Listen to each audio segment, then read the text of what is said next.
Brother, please wait. For the last time, Flane, the answer is no.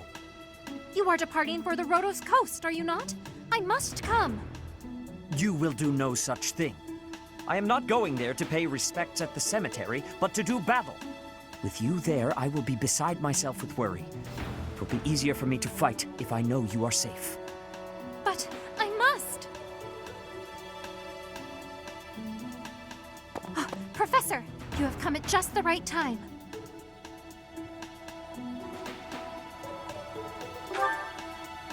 Surely it must be fate that you have appeared at a time of my greatest need. My dear brother is about to set forth on a most dangerous mission. Indeed. The Western Church is attempting to seize sacred ground by force. Though they now have a new bishop, it seems that a radical faction has emerged to resist the new order. We cannot allow the holy artifacts enshrined there to fall into their hands. I too wish to be of use to the Church. And I do admit I am terribly worried about my brother. No matter my protests, he will not allow me to come. Professor, this is where you can help. Will you accompany us both on this expedition? If you are there to protect me, my brother's fears will be allayed. Isn't that right, brother? I suppose your aid would indeed be useful, yes. I knew it! Wonderful. Let us depart at once.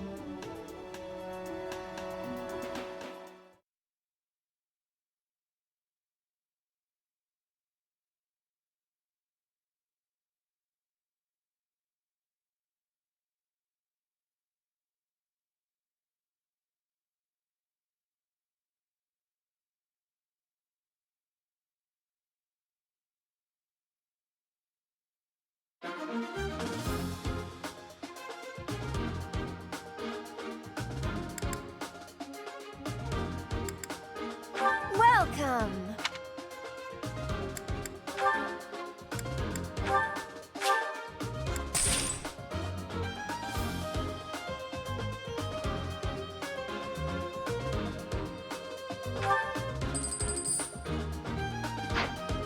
Come back soon!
You heretics who defile our goddess! The sacred coast belongs to us, the Western Church. You are the heretics! Be gone from here at once! Silence, dog of the apostates. Prepare to receive our righteous blades. I will recapture the monument. Everyone else should focus on removing the surrounding enemies. Wait, brother! I shall accompany you!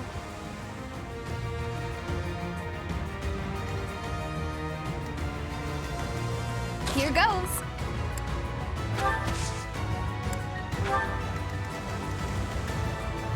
Let us away.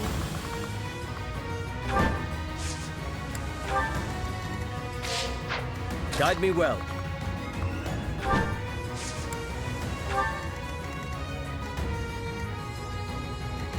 Here we go.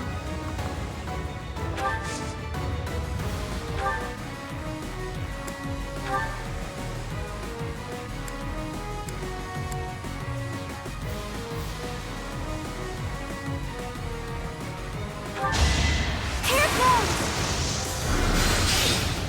Yeah! Had to be done.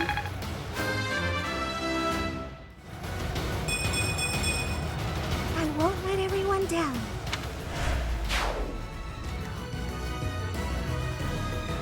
Ready.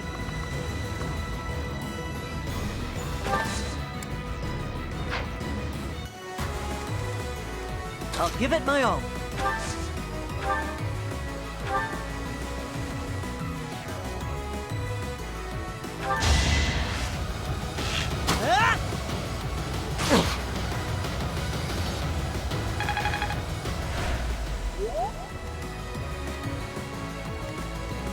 Stay focused. I'll go. I'll cut through.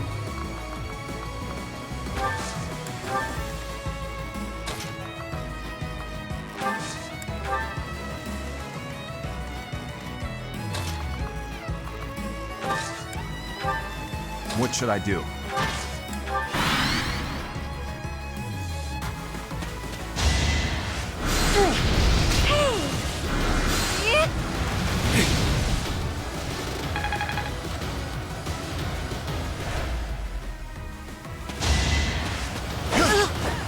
Excuse me.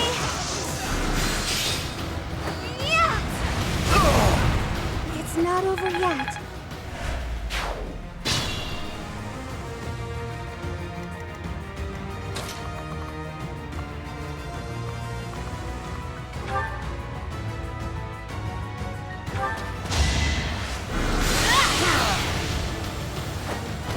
What's done is done.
no choice. Everyone will be so pleased.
Leave! Let Mother rest in peace!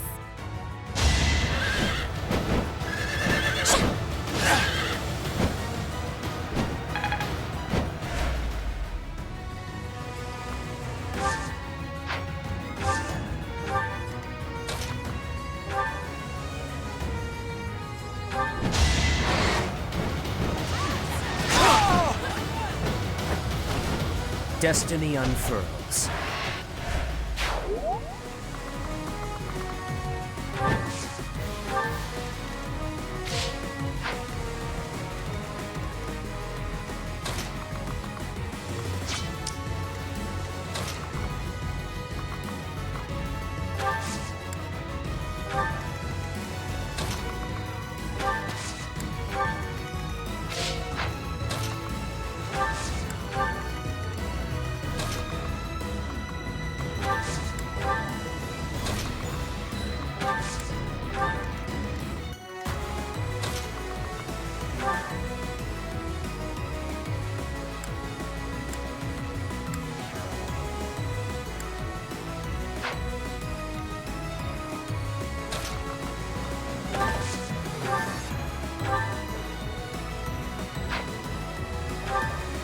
It is our duty to worship Saint Kehoe. We will not allow heretics to come near.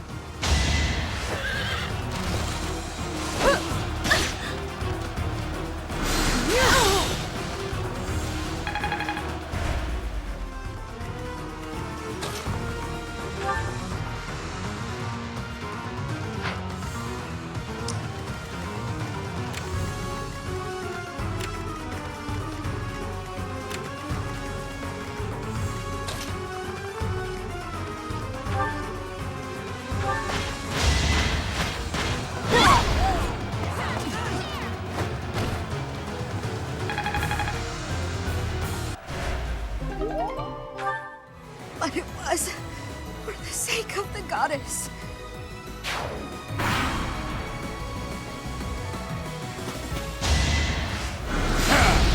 Hey!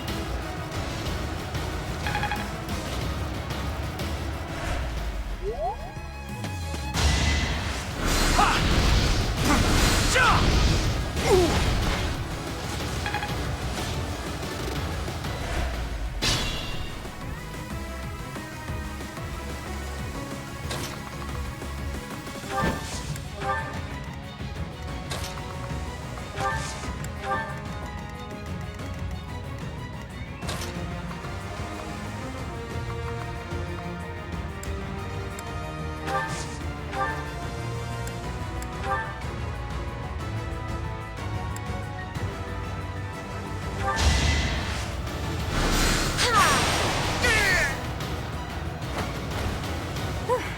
worked out.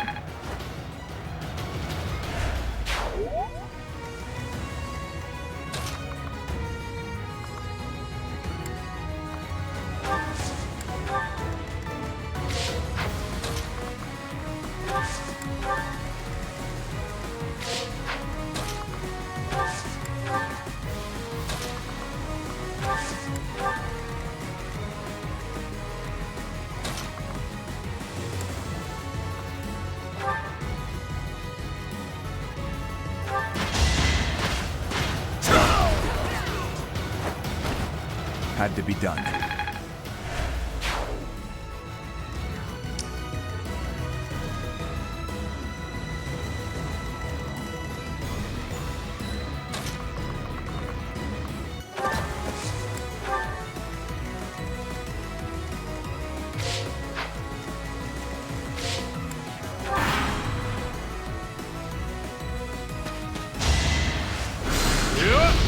I'm fine.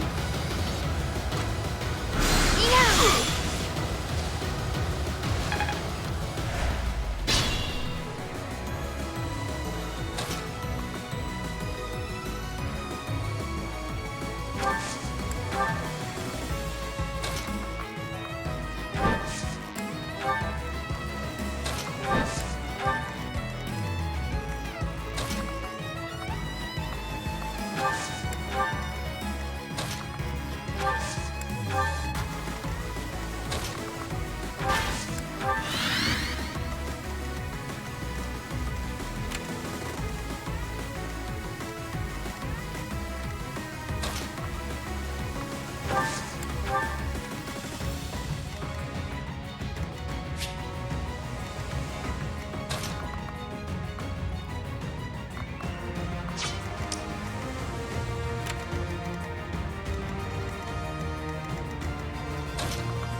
Thank goodness.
That worked out.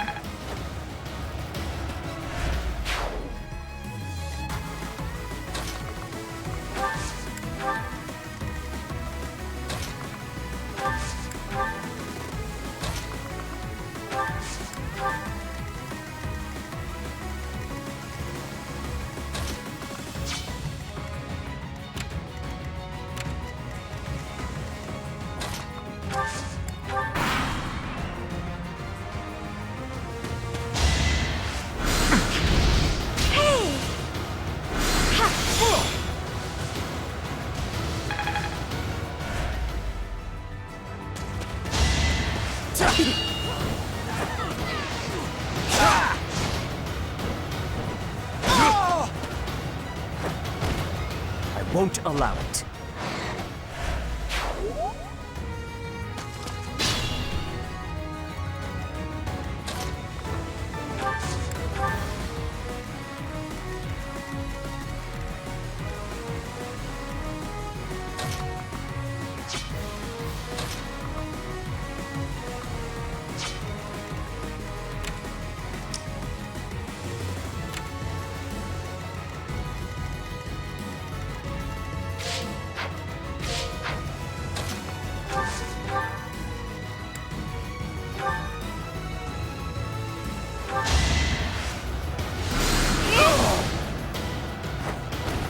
It's done.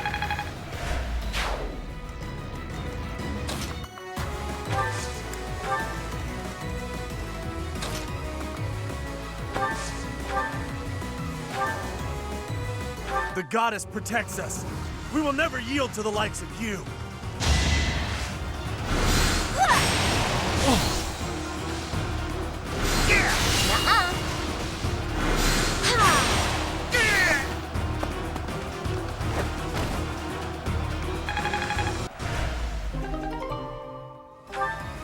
Goddess, have you abandoned us?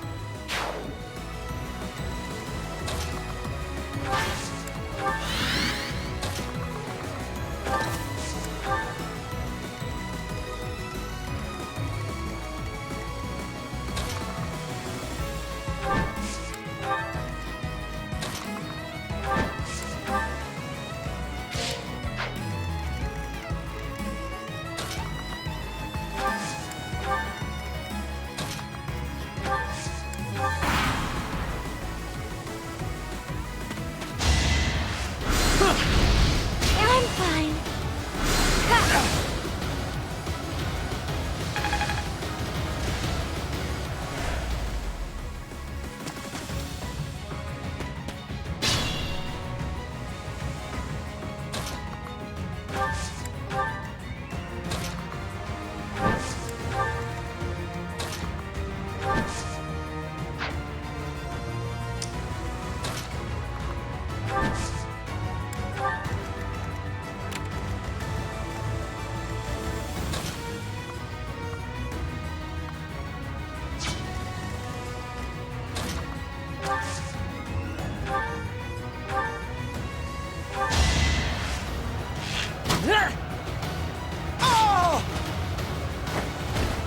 That was tough.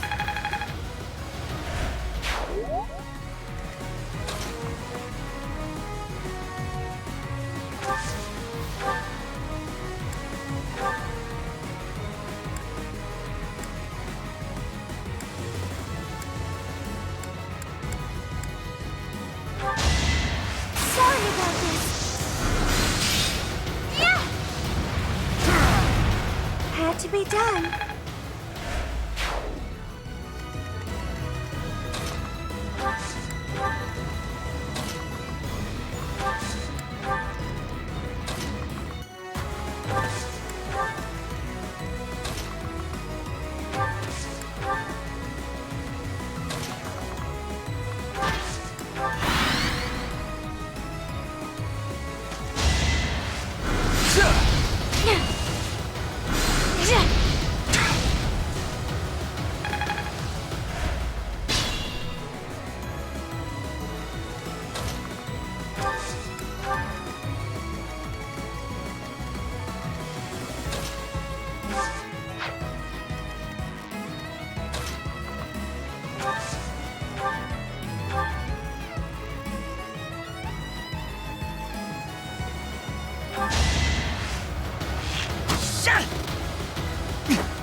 Destiny unfurls.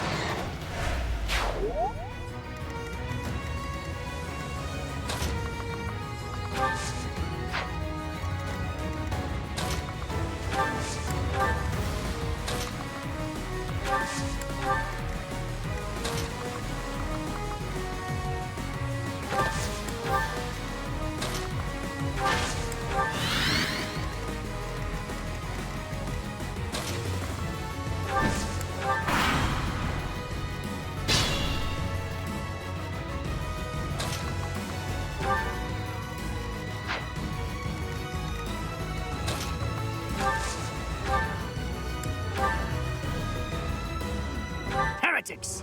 Prepare to taste the power of the true servants of the goddess!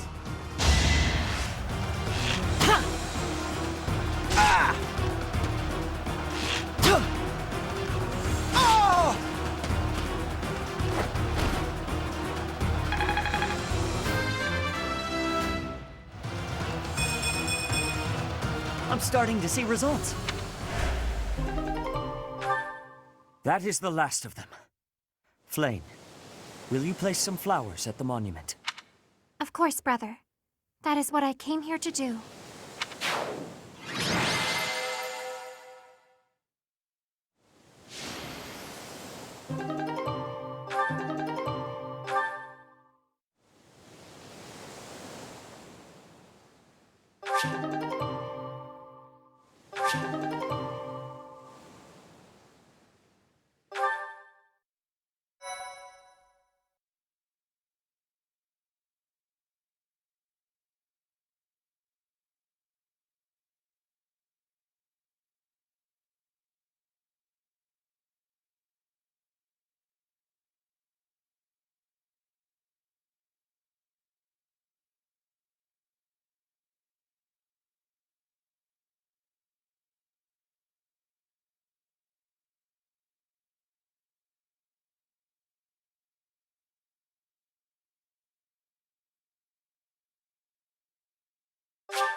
Your assistance is most appreciated.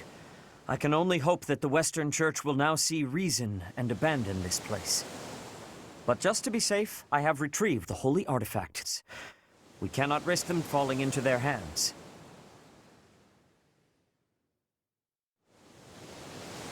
I will entrust them to you.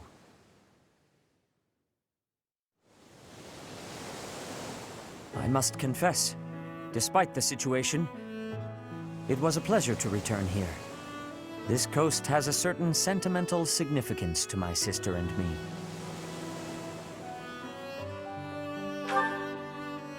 Yes, this stone monument is not merely here to commemorate Saint Keyhole.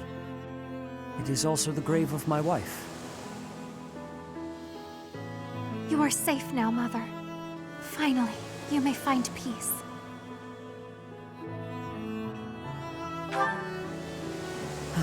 I suppose you have earned the right to know. But this must remain between us. Flame is actually my daughter. My late wife and her mother are the same person.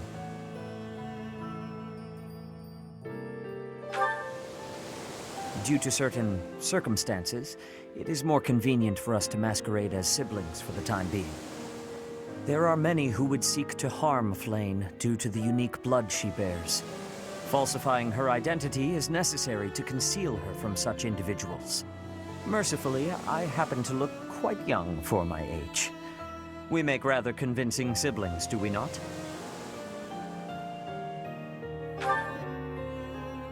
Mother loved the coast so much.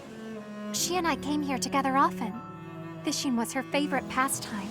I used to sit and watch while she cast her line. I remember it fondly. You did so love to eat the fish she caught as well. Fish is my favorite food, it is true. Due in no small part to Mother. I still come here to fish from time to time, using the skills my wife taught me. It reminds me how deeply I appreciate those years, and how I wish I could return to them. We cannot turn back the clock, Father. We must live our lives fully, in the present moment. You're right. That is what she always said, isn't it? Dwell too much on the past, and you may be unable to move forward. Come then. Let us return home. Goodbye, Mother. I love you. I shall bring flowers again for you next time.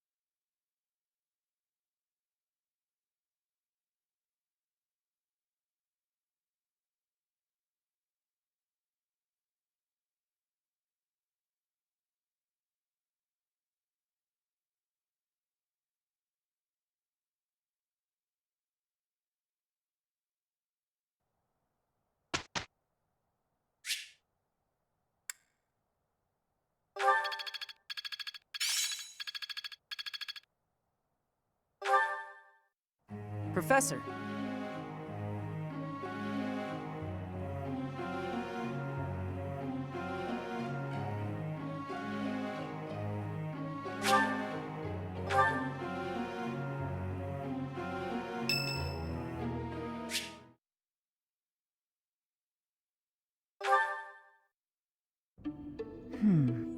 I wonder why. Why does Lady Rhea give you special treatment? You're not particularly strong or good-looking. You seem exceedingly unremarkable. Not that I doubt you were a skilled mercenary. Shamir came from the same background, but she doesn't get nearly as much of Lady Rhea's attention. Besides, it'd be one thing if you got brought on as a knight, but a professorship? Unprecedented. I just don't get it. I'm flummoxed as to why she holds you in such high esteem. And it's not like just anyone can wield the Sword of the Creator. It's a legendary relic, right? And it was casually handed over to you. It's unbelievable. Maybe it's because you're related to Geralt. He was a leader of the Knights of Seiros, and probably the finest mercenary in all Fodlan. By the time I joined, he was gone. So I don't know him too well, but he's strong, right?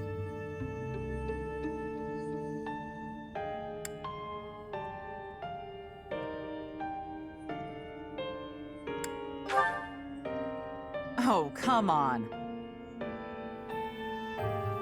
There can't be a soul in Fodlan who hasn't heard tales of the Bladebreaker. Maybe that's it. Geralt used his influence to help you. But Lady Rhea wouldn't give you favorable treatment because of that. No, definitely not. There must be something more to you. Okay, that settles it. I'm going to watch from afar. Figure out what Lady Rhea could possibly see in you. Whatever it is, maybe I can copy it so that you'll take a shine to me as well. And if I discover that your intentions are malicious, I'll cut you down with relish.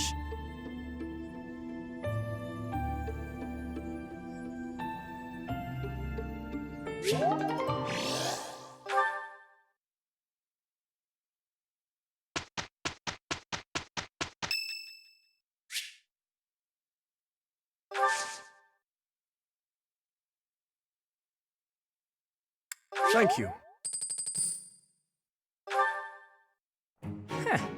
Yes,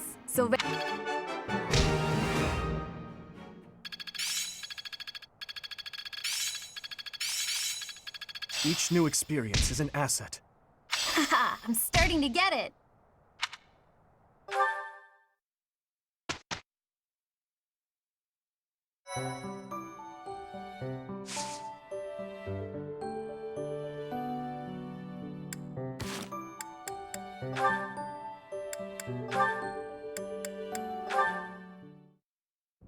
Why, Lenato? Oh, hey, Felix. I suppose your thoughts are still with Lord Lenato. I'm fine. I'm just frustrated by how little I was able to do. I know he was trying to protect me, but Lenato never really told me anything. In the end, I don't think I understood his feelings at all. You said it yourself. Be more moderate in your passions. To me, he always seemed like a knight out of a story. And I was so caught up in my ideals, I turned a blind eye to his sadness, his hatred, even when they were right in front of me. I guess I'm pretty far from real knighthood, huh? Perhaps. Yet knowing someone well does not mean you know how they feel, whether family or friend. To know someone's sorrow and turn blindly from it, that is the act of a fool. But pursuing your ideals is not foolish. But before, you said... I said to be moderate in your passions, not to abandon your ideals. It's okay to be who you are. Thank you. Hearing you say that means a lot. Ah, I almost forgot. You lent me this. Oh, the book I lent you. I'm guessing you hated it? Actually, I already knew the story. My brother used to read it to me all the time. Must have dug up some old feelings, then. I suppose. That's just what I'd expect the knight in the story to say. It's not just the way you talk either. It's who you are as a person, deep down. Well, I think you're like the squire in the book. He's only half a knight, but he's bold and gregarious. And he always does his best. Don't stop being that half-knight, okay? You got it. I'll become the kind of knight only I can be.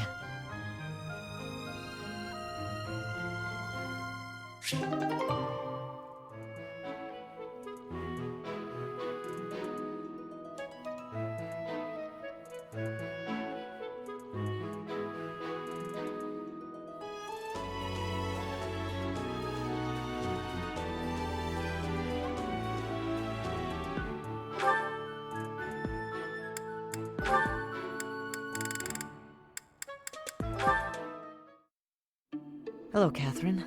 I thought I might find you here. Is there something I can do for you, Ash?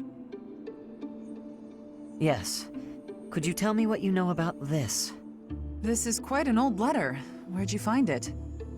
It was found in the bishop's room during the inquiry of the Western Church. I see. It's one of the documents you collected. This letter mentions my brother, Christoph Gaspar, by name. He was executed by the church for allegedly taking part in the tragedy of Dusker. I know you were the one who turned him over. But this letter isn't about that. It's about a plot to assassinate Lady Rhea. If my brother's name is in here, that means this plot predates the tragedy.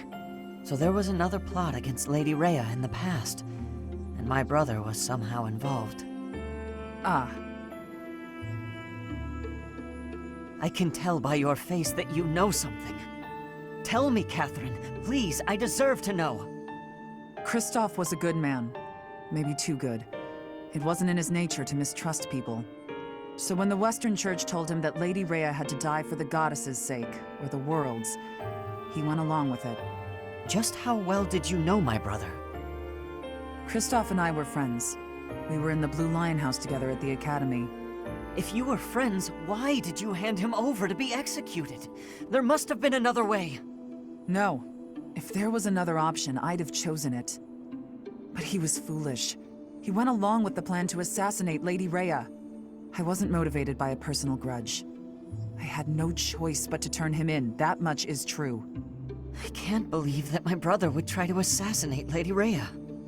But if he did, that means the church was lying about his involvement in the tragedy of Dusker, doesn't it? Lying is a strong word. The world was in chaos, and the church did what it had to. If people had known about the threat to Lady Rhea's life, the panic would only have worsened. So you're saying everything in this letter is true?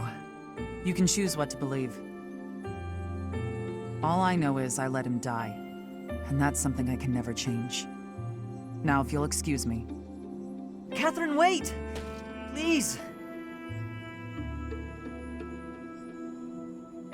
Phew!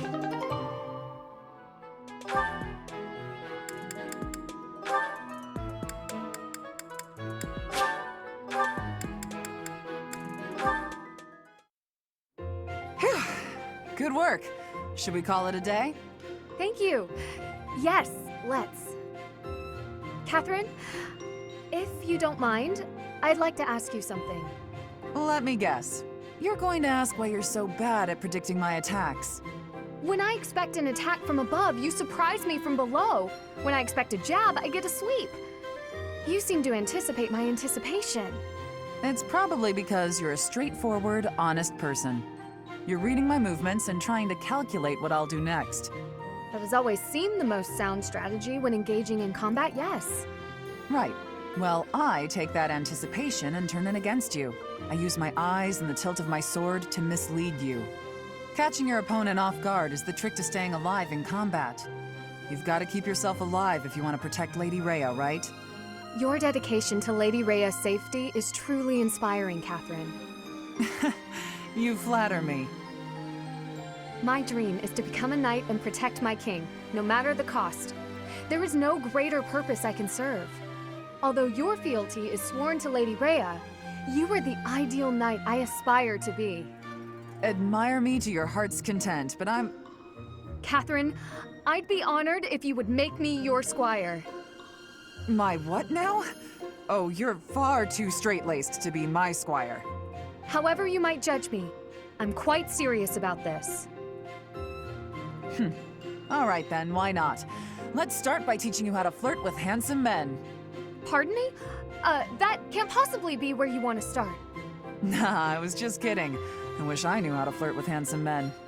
Instead, let's teach you to lighten up.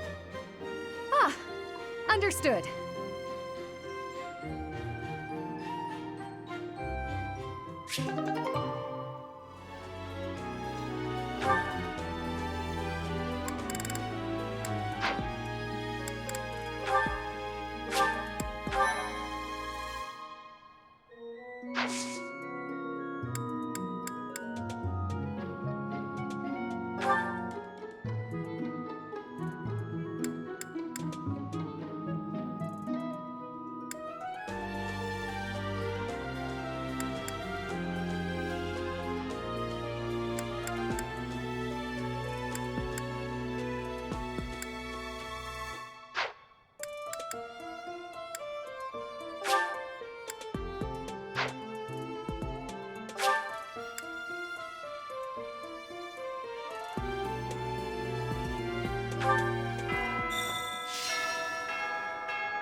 Tomas.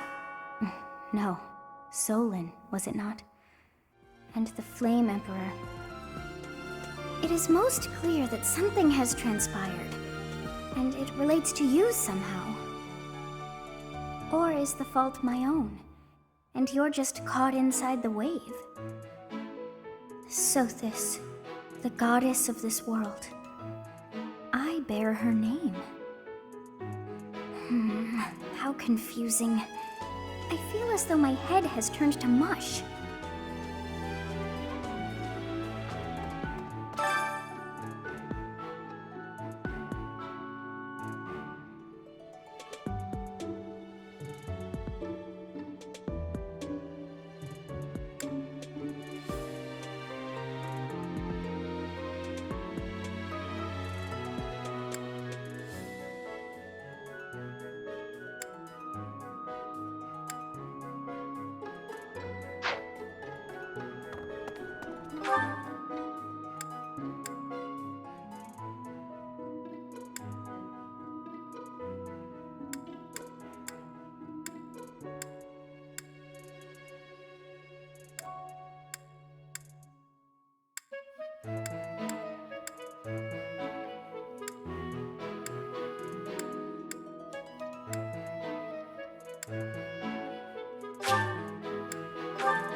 Even though there is to be a ball, we still have a mission. It would be nice if this month passed by in peace.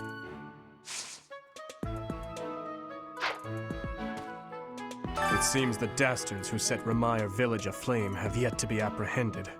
Monsters. Trampling mercilessly over innocent lives. They deserve a gruesome end.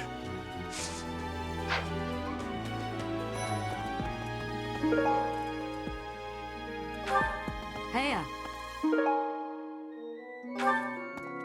Yes. Dancing a Fodlan is not the same as dancing from Brigid. The reason is, maybe that the music has many differences.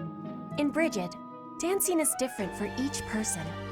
Our dancing has vigor and ferocity. There is no speech of technique for our dancing.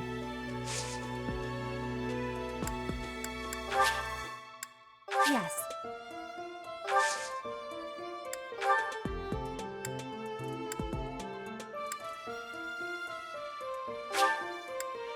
This is giving me great joy.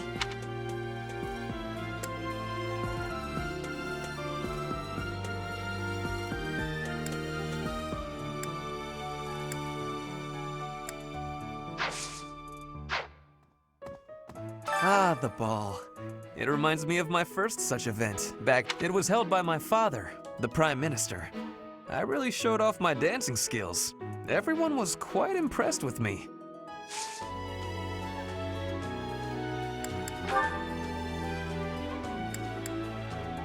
How could you possibly think that?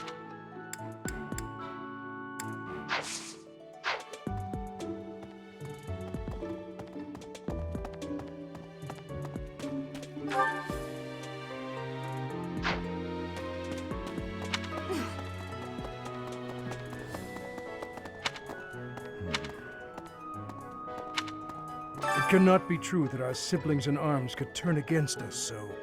However, I will continue investigating members of the church. To think that even someone as senior as Tomas would fall under suspicion. I know not how far to take my search.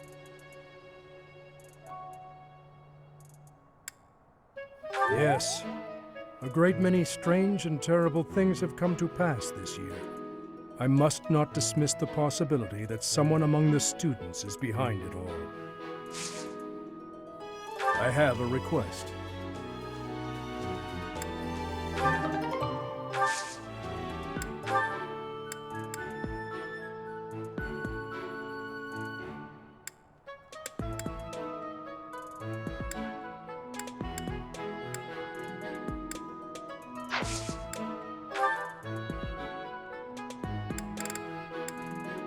Ah, thank you for bringing me this.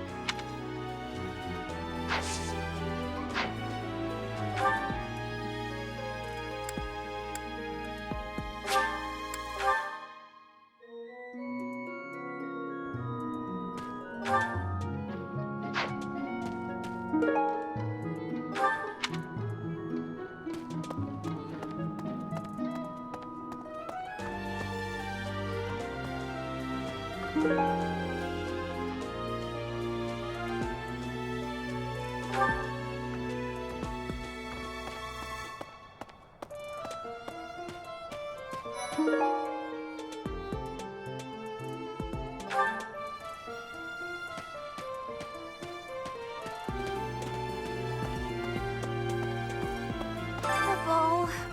A grim reminder of my sad reality. The other nobles will be fine, I'm sure.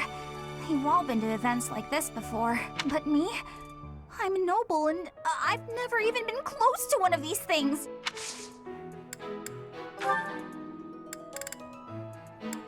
I've been looking for this.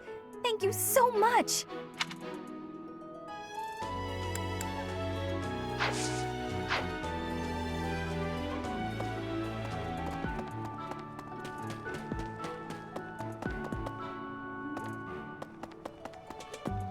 Oh, now where did that Ingrid run off to? The ball is soon, and she hadn't even put on any makeup. I was trying to help her out.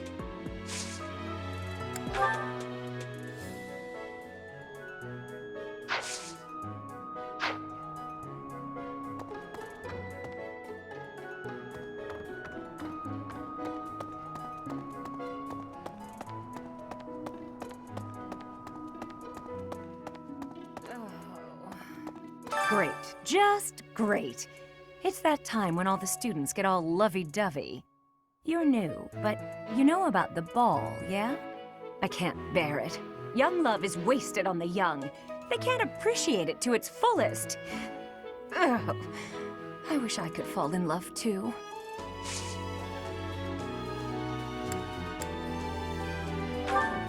No, that's not mine. No, that's not mine.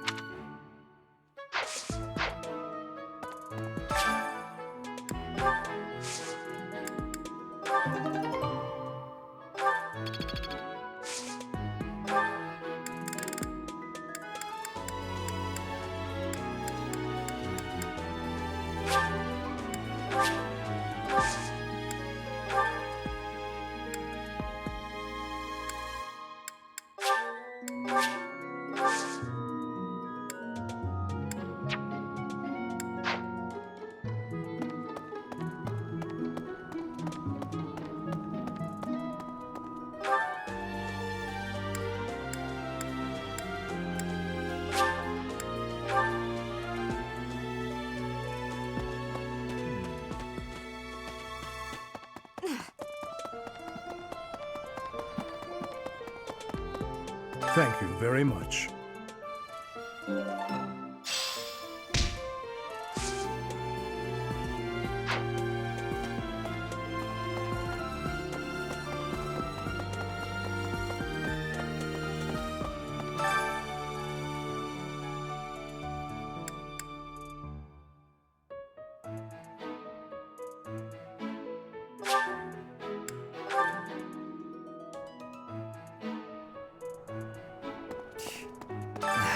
Too much merriment. The librarian betrayed us, the Death Knight is back. Is this the time to be throwing a ball? Hey. What's this about? The ball? Knights don't participate. It's an event for students, but it does pique the interest of some knights in particular. It's not mine. It's not mine.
This is a wonderful dish. You could sell this in any restaurant in the capital. I like seeing a table full of my favorite dishes.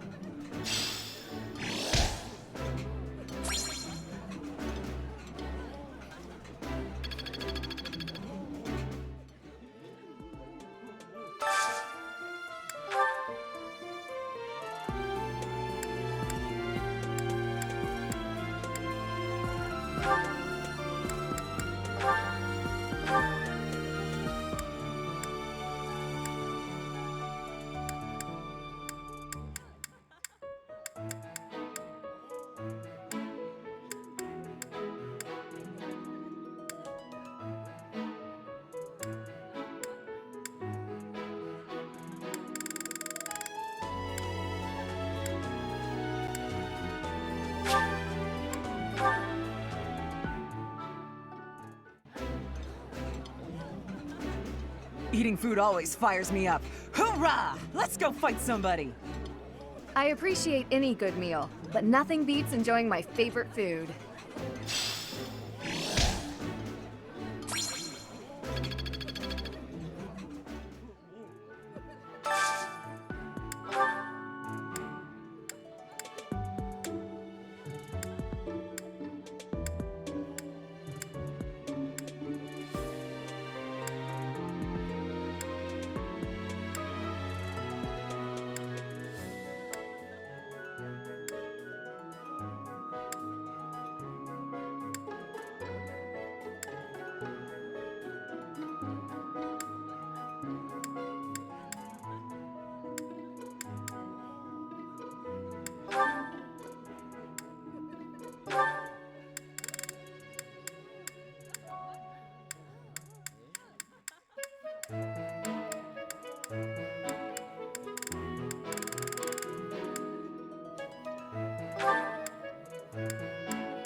This is nearly as delicious as Mother's cooking.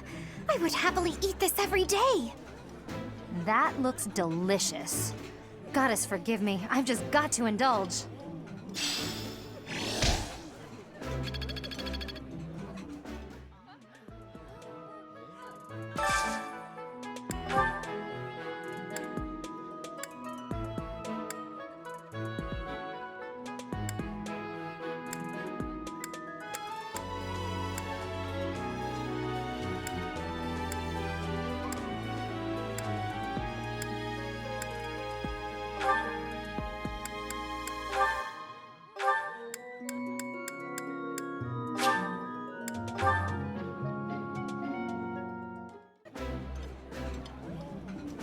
I would be liking that greatly.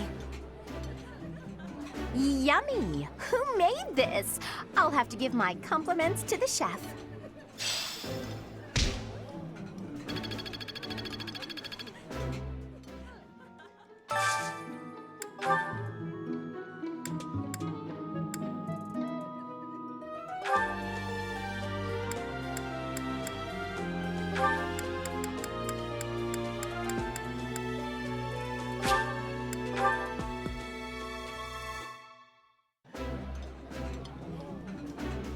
This is my most favorite dish of all. I love it almost as much as Crestology itself. Oh, my favorite food. You've got to try this.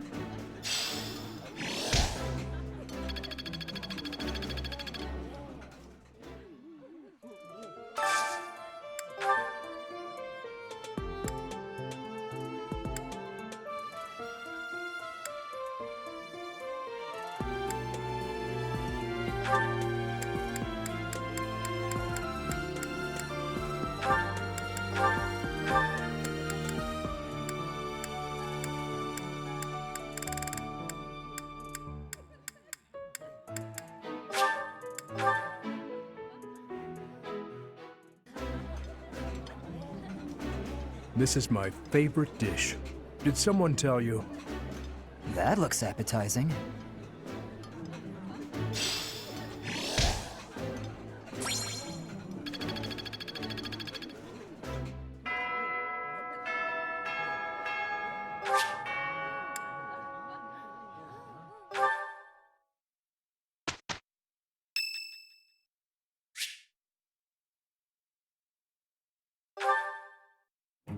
Hello, Professor. You're really on the move today. A lot to get done, I take it? I'm happy to help. Tell me, is there anything I could do to lighten your load a bit?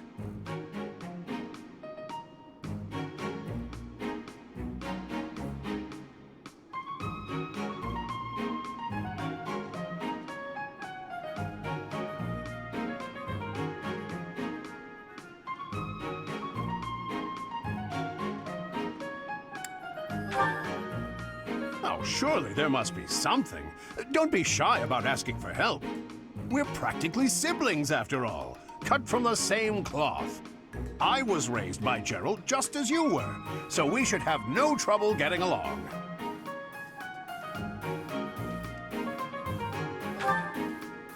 Huh? Did I not mention that? How thoughtless! What an embarrassing gaffe! My parents died when I was small, and I came to live in the monastery. It was an aimless existence. But sometimes a knight would pass by wearing magnificent armor.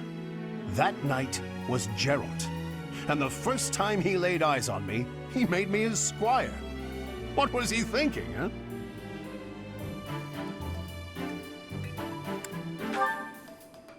No kidding. I don't think I'll ever fully understand his logic. Later, I heard that the squire preceding me had died of a terrible plague. I looked a bit like him and was about the same age, so Gerald thought me a suitable replacement. A little nutty, old Gerald, there's no doubt about that. Quite a character. All that was more than 30 years ago. How time flies.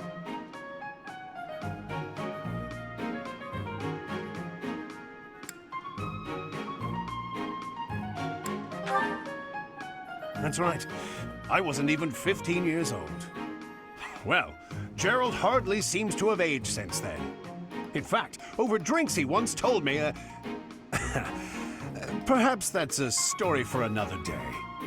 At any rate, that's Gerald for you. One of a kind. I don't think there's anyone else quite like him.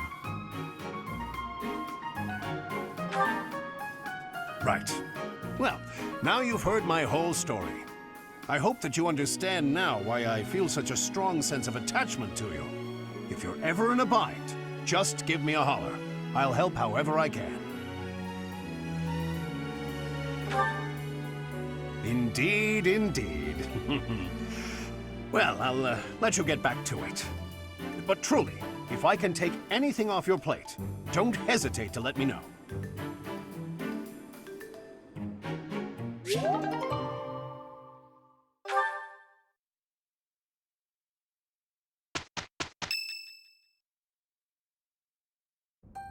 This is the only ball of the year, and I see why. Everyone is absurdly excited. Your Highness, you sound so detached. We are all encouraged to enjoy the ball tomorrow. Right you are. What a burden. Huh. I never thought we'd see eye to eye, but I agree. I'd rather be swinging my blade than wasting my time with some girl at a ball. Felix, Your Highness, you must be joking, right? This is our chance to dance with all of the ladies of the Academy to our heart's content. You wish to throw away the best day of the whole year for sword practice? Insanity, I tell you. I'm pretty excited about the ball myself. It's not like we get to do things like this very often. Too true, Ash. In fact, I'm going to do you a favor and give you a crash course in chatting up girls. By tomorrow, you'll be an expert. Actually, I'd much prefer if someone could just teach me how to dance. Don't worry about the dancing part. I can teach you that easy. It's time for the ball. That warrants at least a tiny bit of makeup, don't you think, Ingrid? Just a smidge. Maybe. I'll think about it. It's settled. Tomorrow morning we'll meet up in Ingrid's room. Ooh, I can't wait!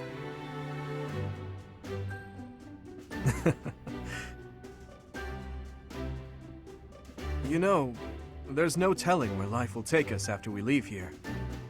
If only we could find a way to come together again, just like this. A fine notion, Your Highness. Perhaps 5 years from now? 5 years from now? Ah, that's when Garrigmach Monastery will be holding its Millennium Festival. By then, we'll be addressing Your Highness as Your Majesty instead. That's right. I suppose we all know it's coming, but by then you'll be far removed from us. Come now, you know me better than that. My title may change, but I won't. And it won't just be me, you know. 5 years from now, you'll all have your own stuffy positions to contend with. But as I understand it, the festivities at the Millennium Festival will be of a scale far beyond anything we've yet seen. In other words, the perfect excuse for all of us to return here. Ooh, a reunion? That sounds fun! I wouldn't miss it for the world! I'd love for you to be there as well, Professor. After all, you're the heart of the Blue Lion House. Good. Then it's settled. Of course, if something happens and I'm not able to attend, I'm leaving all of the logistics of organizing this reunion to you, Professor.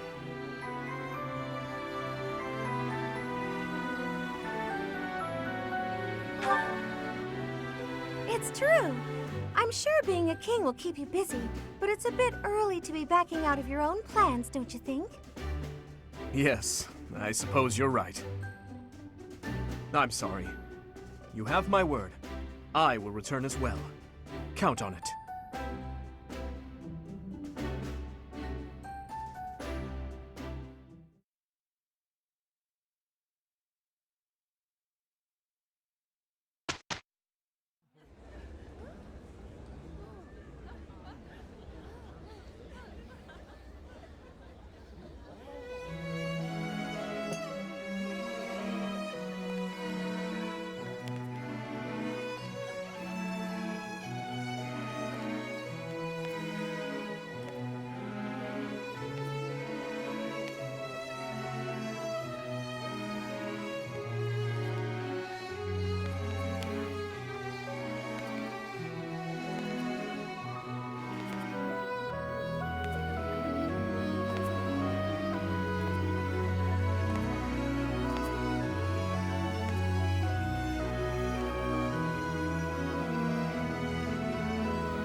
Running away? I understand. You hardly had the time to breathe in there. It must be hard to be the favorite teacher at the ball. Poor professor.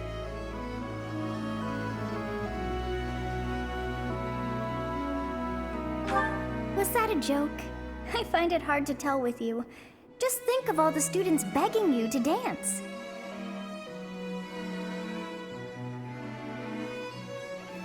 Professor, what are you doing here?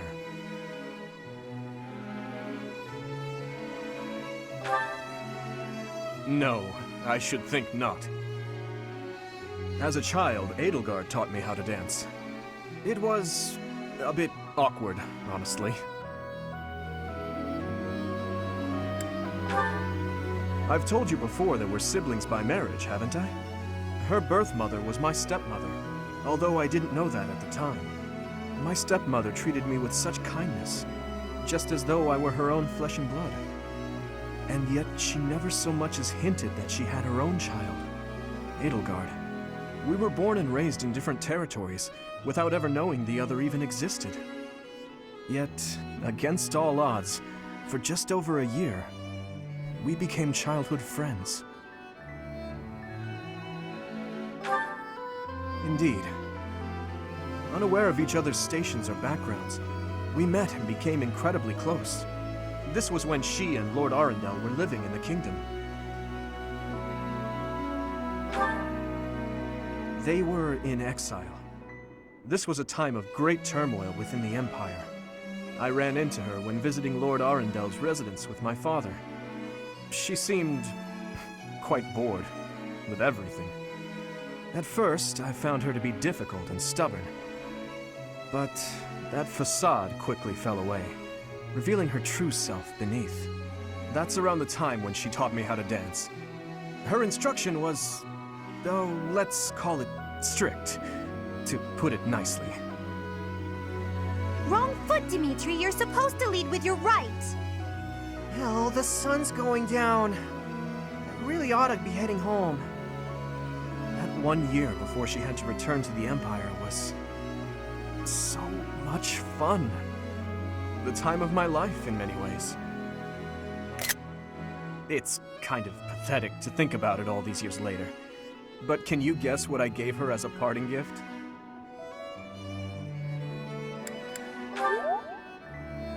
Huh. Good guess, Professor. But I swear, it came from the heart.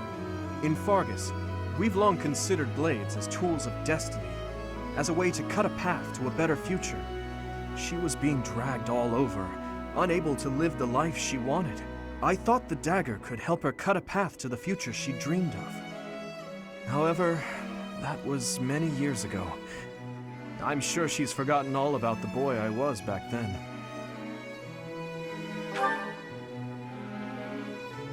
I'm afraid it's far too late for that. Things are different now. She's different. I'm different. Anyway, I'm feeling a bit out of place here. Festivities like this don't suit me. Still, I suppose I should get back in there. Goodbye, Professor. But where is there to run? This place is filled with joyful students looking for a dance.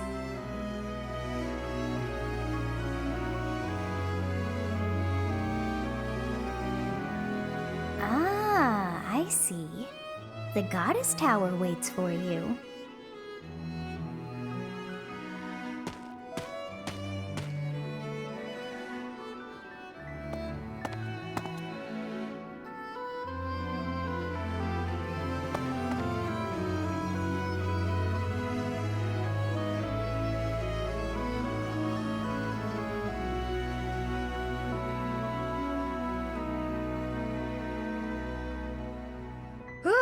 I can't manage one more bite. So full. So full. Oh, Professor! What do you think you're doing here? I came here to stuff my... I mean, to have some me time.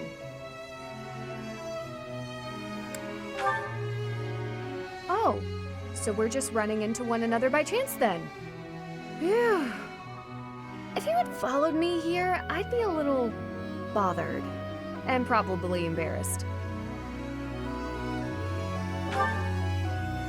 Who, me? No, of course not. I was just about to walk off all that food I just ate. Really, I came here to have some privacy. But you're here now, so I suppose that makes it a bit less private.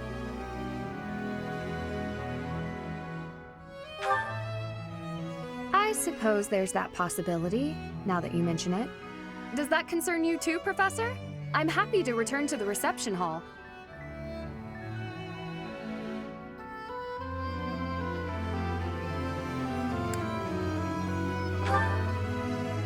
If we return from here together, I worry that people would start unsavory rumors about us. I don't concern myself with gossip, but I'd hate for it to mar your reputation in any way. Are you certain? Fair enough. Let's head back then.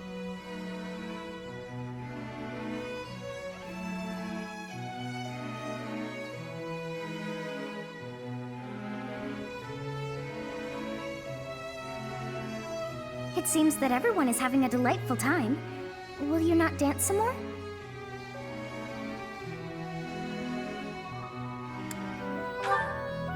How dull of you.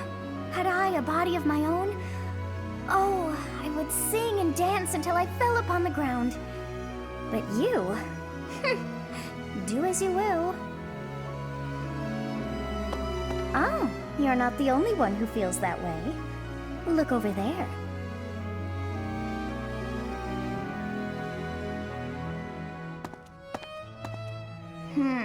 I'm bored beyond compare. Will you not follow her?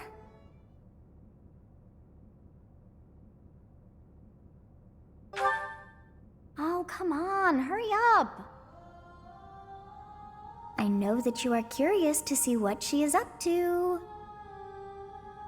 I hear someone singing from over there.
Song. I feel that I have heard it in the past. Actually, it is not that I have heard it. Did I once sing that song to someone? No, there's more. I wrote this song. Oh, but how could that be so? If that were true, then how could she be singing it? Unless... No. I am suddenly so exhausted. As are you, no doubt? Quickly then, to bed with you.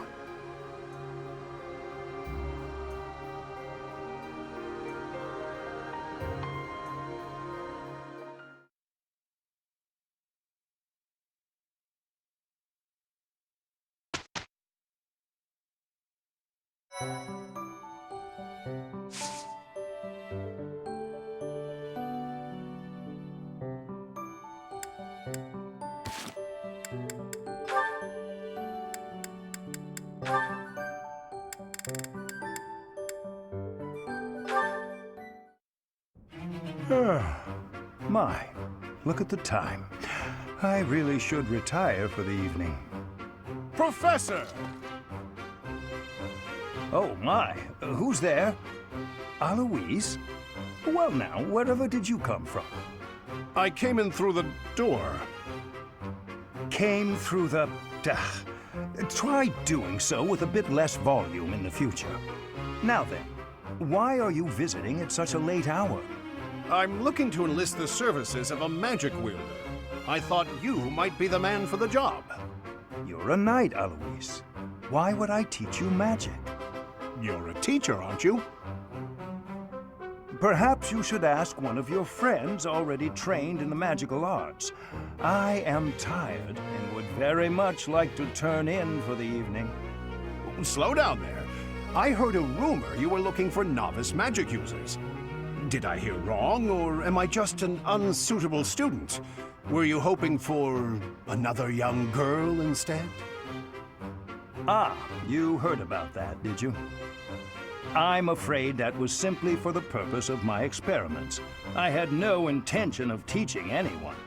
Anyway, as I said, I am off to bed. Good night, Aloise. Wait! Hold on, Professor Hanneman. I'm no good at magic, and for a long time I've been hoping to improve my skills. Some of the other knights look down on me for having no crest and no magical skill. I can't do anything about the crest, but the magic, maybe that's a different story. Please, I want to learn. You've got to help me. Ah, maybe I'm just a fool who goes soft in the face of someone's hunger for knowledge. I will help you. I cannot teach you any spells, but I can do my best to try and improve your magical affinity. Will that be enough? Of course! How marvelous! I look forward to training with you then. Very well. We will see what we can do. For now, I am off to bed, and you should do the same.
Easy.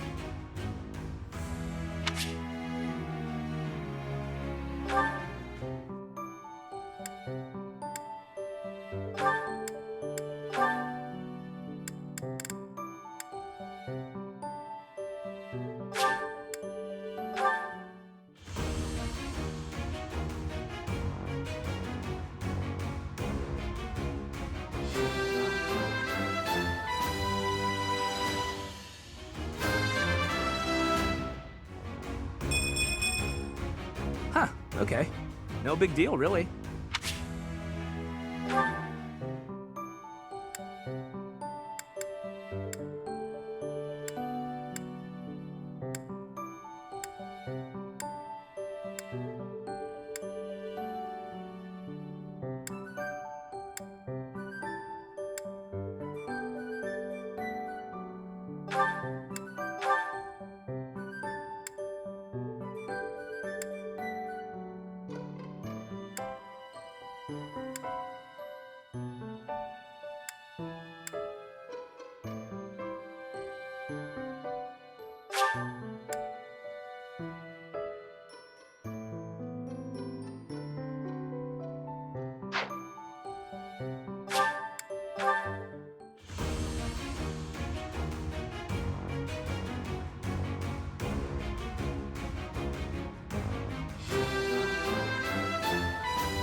Good results.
Captain?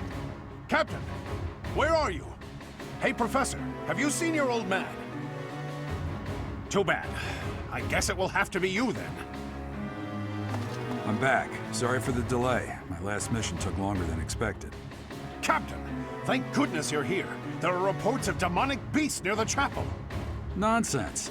I haven't heard anything about the monastery's walls being breached. That's why I'm heading there now, to see what's really going on. You'll join as well, won't you? Of course. We're both sworn to protect this place.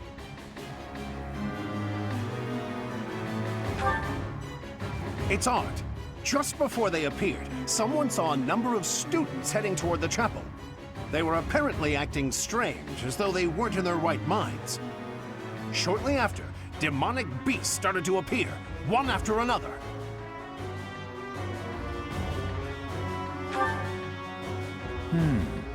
The students. There's no way those demonic beasts got in from the outside. But none of that matters right now. We need to act. Go summon your students. Damn it! I wanted to talk to you about something important, but there's no time. There's never any damn time. But this is much more urgent, so it can hold for now. I'll meet you there.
Welcome!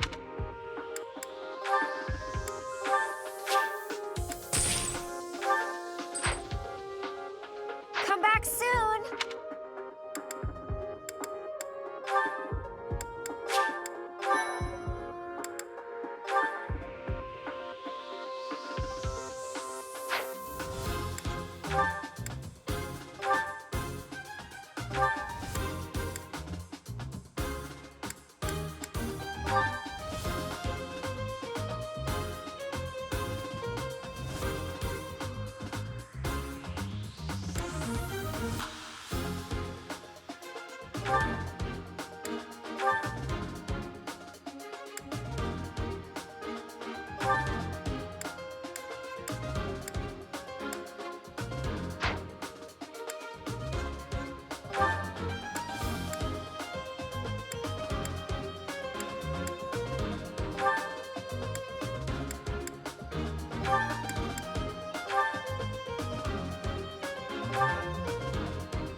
really are demonic beasts here.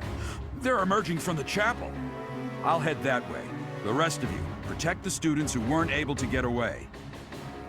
Help me! These beasts, they're... Somebody, help me! You stupid beasts! Don't you dare come over here! What should I do? Here goes.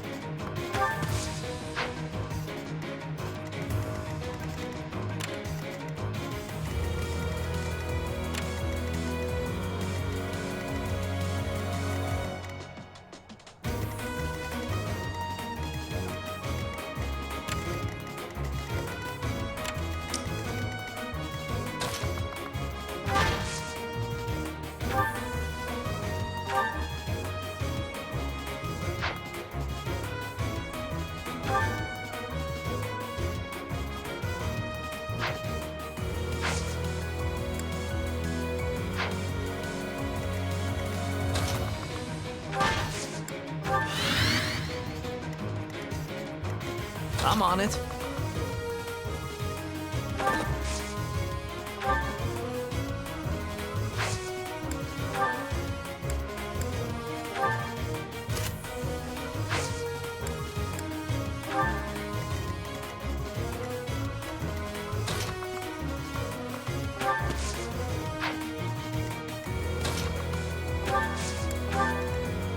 Here we go. I'll cut through. I'll go.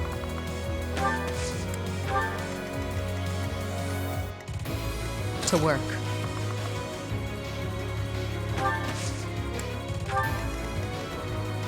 Stay focused. Ready.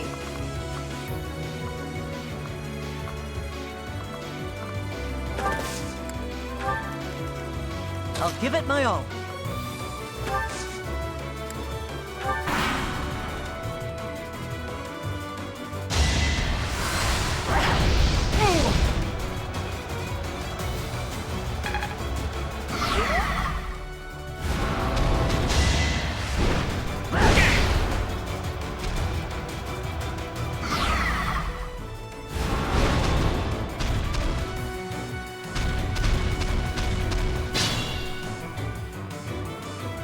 Beast. There's a stone or something on its forehead.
You have my support.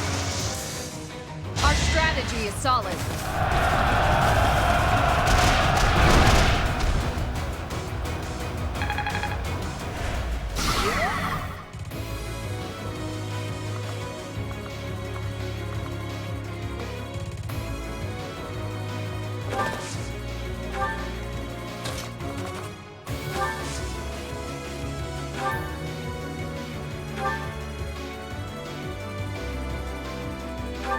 No hesitation.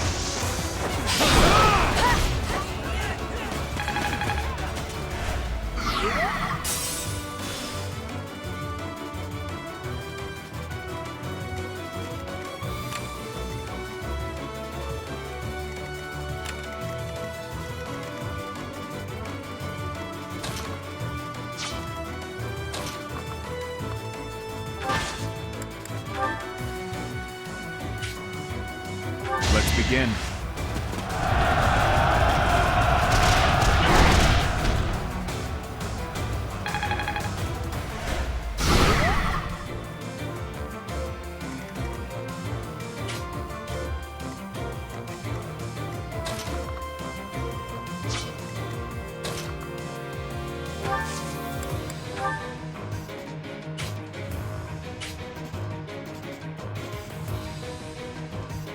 There's our opening.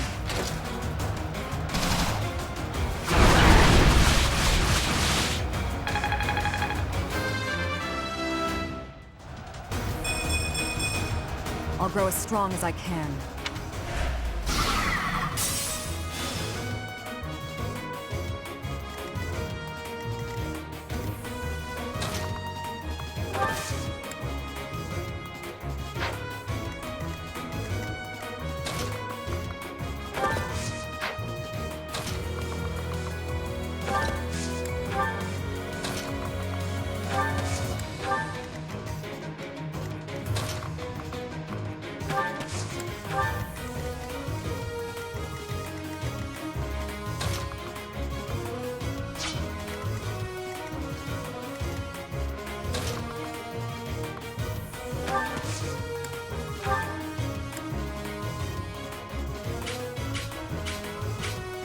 I'm in.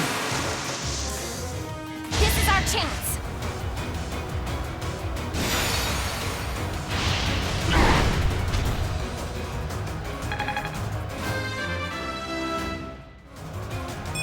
Feeling stronger.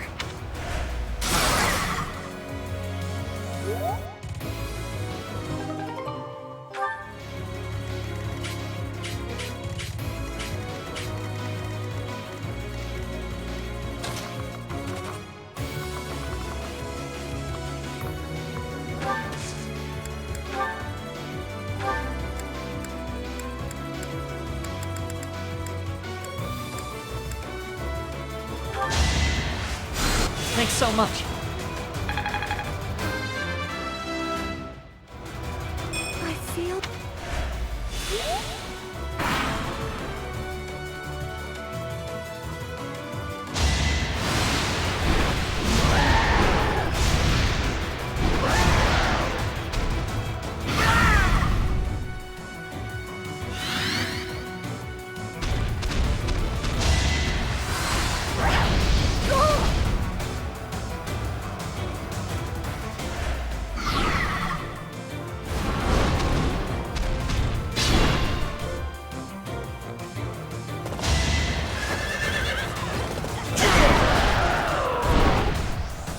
No match for me.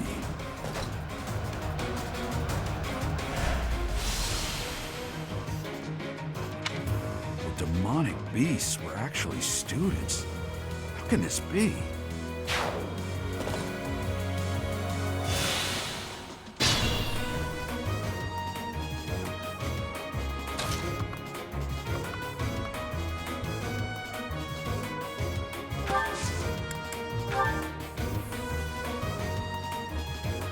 We're at your side. It's time.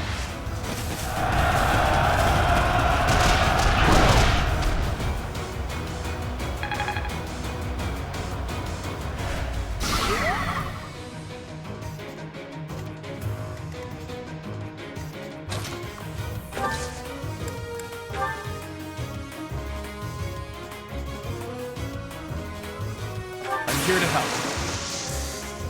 Let's turn the tables.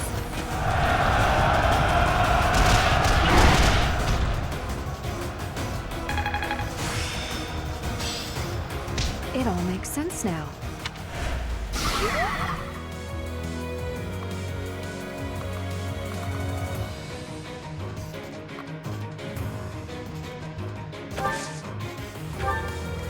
Move carefully.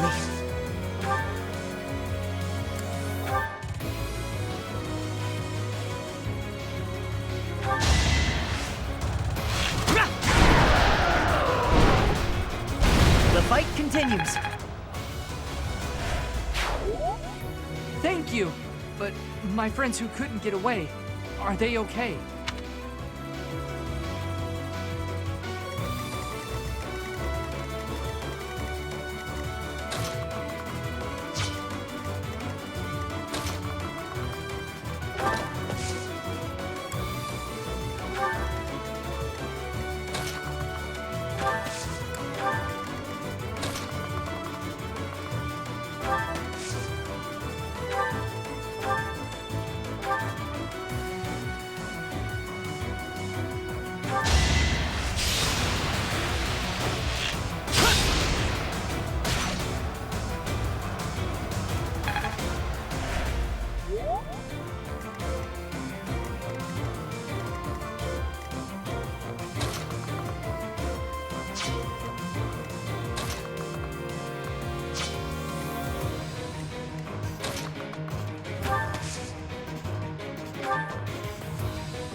Sleep in the dirt.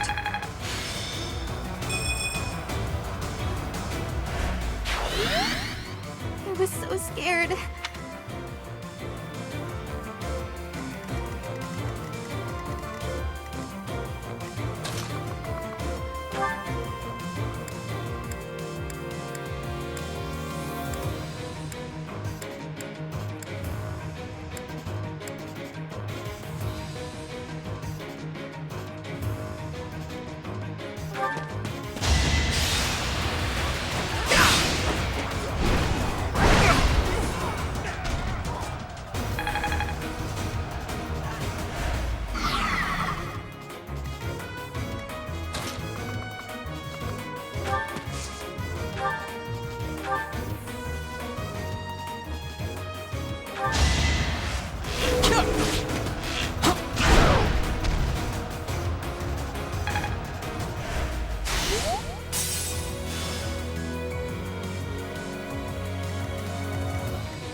You're a big help.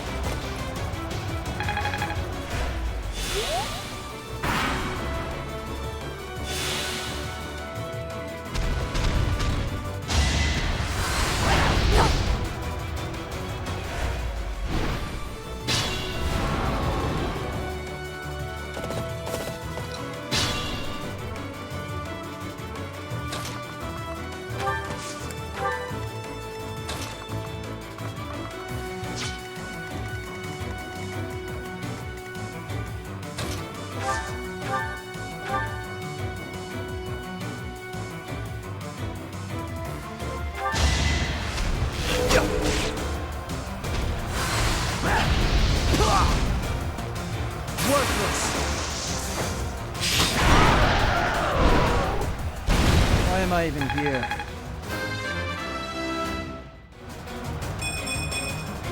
Stronger, huh? Sorry. That was a close one. You saved me! Thank you.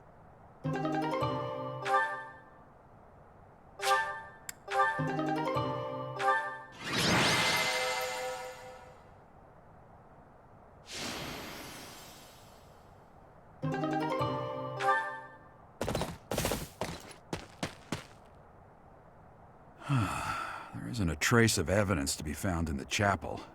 This must have something to do with Remire. Perhaps... Wait! Huh? Another student? Run along now. Thanks for all your help, sir.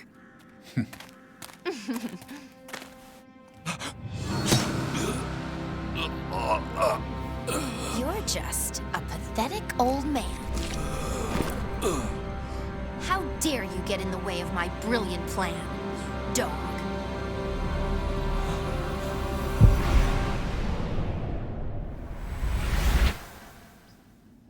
Run along now. Thanks for all your help, sir.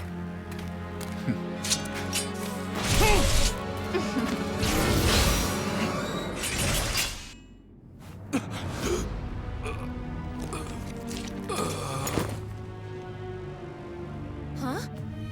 What are you doing here? You must survive, merely because there is still a role that I require you to fulfill.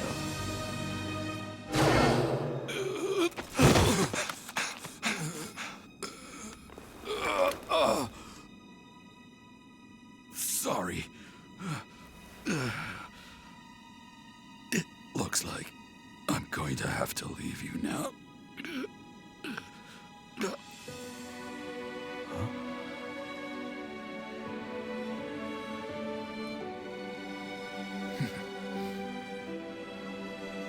To think that the first time I saw you cry, your tears would be for me. It's sad, and yet I'm happy for it. Thank you, kid.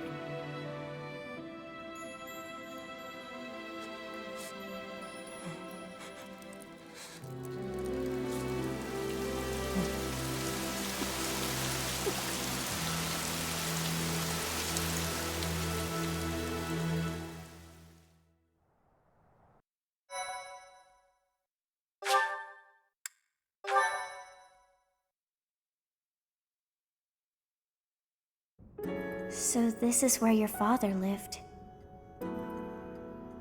Are you still crying?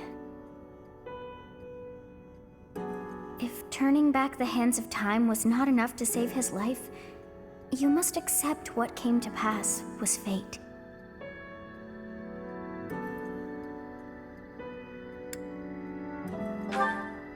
Agreed. We cannot let the wicked ones run free. Oh, your father said to look for something here. He must have been referring to whatever is behind that bookcase there.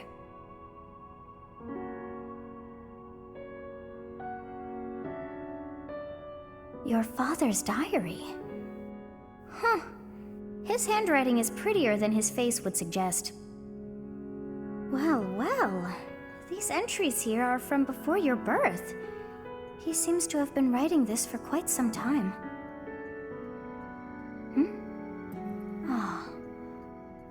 That part there. Horsebow Moon. Year 1159. Day 20 of the Horsebow Moon. All is cloudy.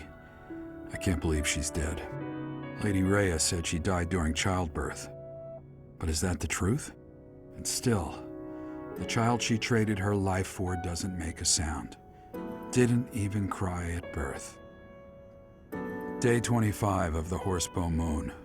It's raining. The baby doesn't laugh or cry. Not ever. Lady Rhea says not to worry about a baby that doesn't cry. It isn't natural. I had a doctor examine the child in secret.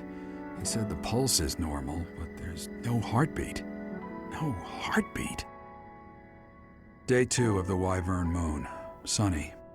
I feel I must take the child and leave. But the church is always watching us. I don't know what Lady Rhea has planned. I used to think the world of Lady Rhea. Now I'm terrified of her. Day 8 of the Wyvern Moon. More rain. I used the fire that broke out last night to fake the child's death. Lady Rhea is in a state over the news, but I can't change what I've done. I've got to take the child and leave. Well now, that baby must be you. That means...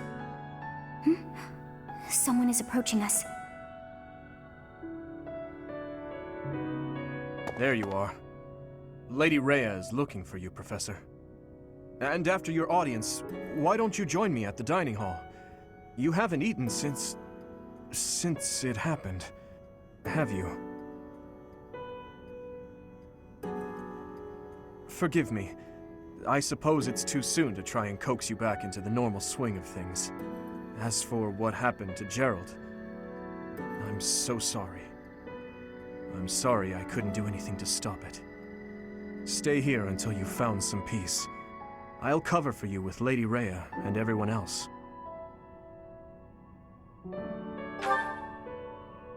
We'll be waiting for you whenever you're ready to return to us. I don't believe it's a sign of strength to just keep moving forward no matter what. Taking the time to grieve for those we've lost. There's strength in that too. That's what I think anyway. That said, it's also important to remember that no matter how sad you are, eventually your tears will dry up. That's when you have to figure out what it is you're living for. Then you can cling to that with all your might and start moving forward again.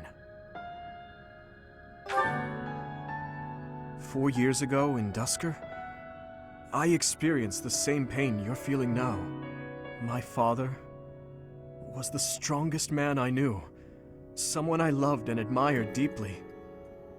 That day, he was killed before my eyes. His head severed clean off. My stepmother, the kindest person I had ever known, left me behind and disappeared into the infernal flames.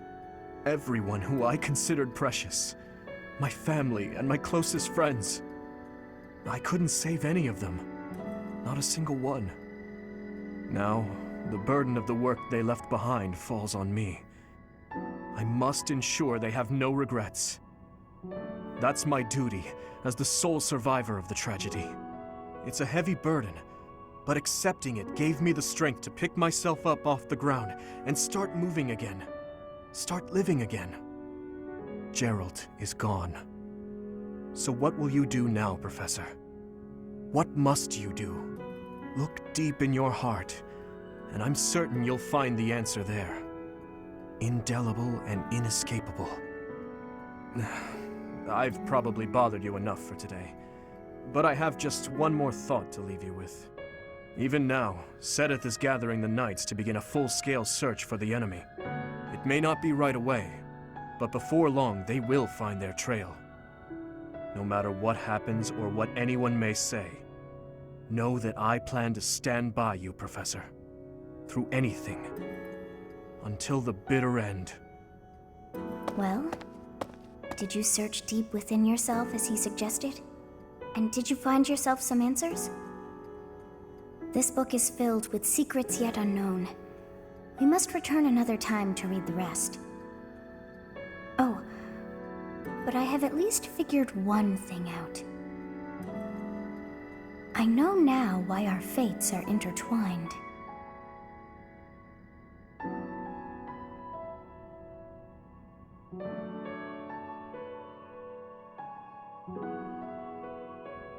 Professor, I have been waiting for you. I am filled with grief at the loss of our most celebrated knight. Gerald was an ally of many years, and also a dear friend.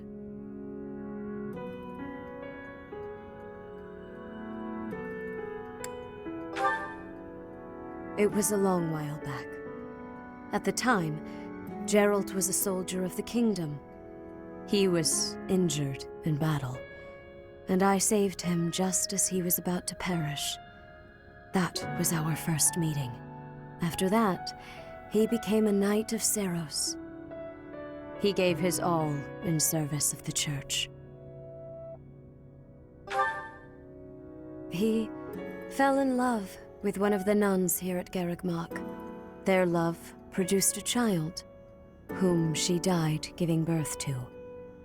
It was her decision.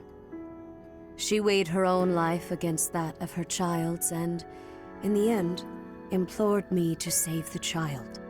Your father never truly accepted that decision. He took the child, took you, and disappeared without warning.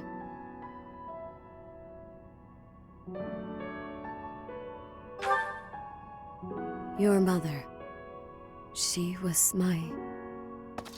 Sorry for the interruption, Lady Rhea. There's something you must hear immediately. A report from the knights patrolling the area. Very well. Professor, you are dismissed for the day. Please rest and focus only on mending your heart. Understood?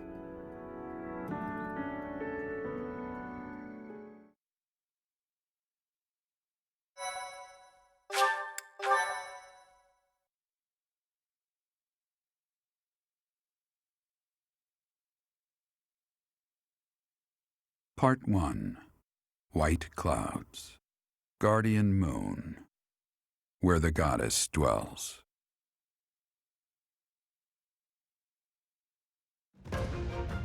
Long ago, the guardian Seros made an appearance during this moon. She had been summoned by the goddess, whose soul was suffering as the flames of war raged across Fodlan. Some believe that high in the sky above Seros, the Immaculate One's mighty wings are what powered the strong winds carrying the Guardian and her forces into battle.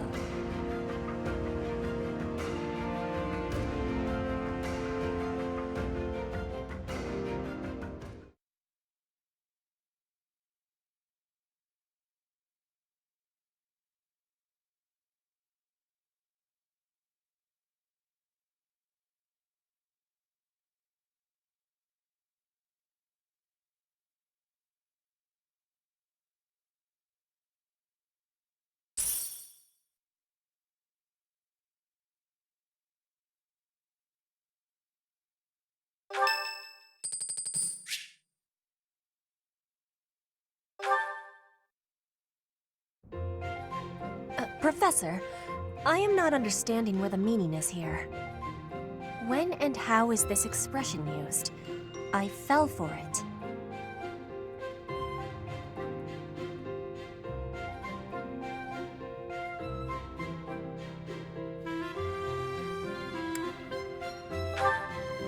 No, that is what you say when your body is feeling unwell. The expression is, I fell for it.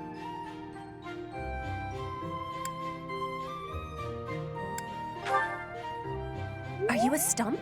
I mean, are you stumped? That makes me surprised. Can I ask you about another word? The one that is written here.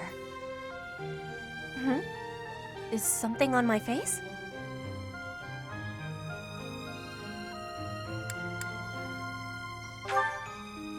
Yes, I know about that. That is a joke of Fodlan, right? Is that really what you are thinking? Or maybe you have curiosity about the mark on my face. You are already knowing that I am from Brigid. This is a mark from Brigid. It is a prayer to the forest spirits, a prayer to be protected. Hunters ask the forest spirits to have safe and bountiful hunting. There are many spirits in Brigid. I have more marks on my arms and back. They are prayers for my family's health and triumph. Are you wanting to see them?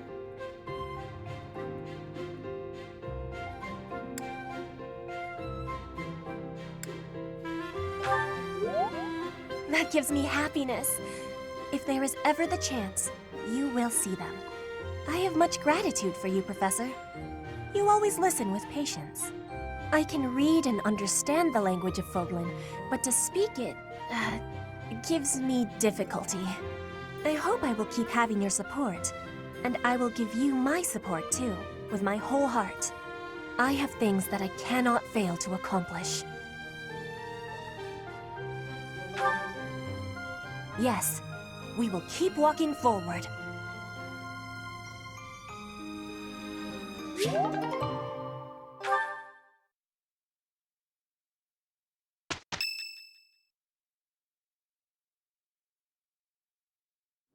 What are you doing at this hour? Oh, I know. You are eavesdropping. I must admit that I approve. Professor, we must remain quiet. I see. The Flame Emperor and Monica. And the mage who rescued Monica.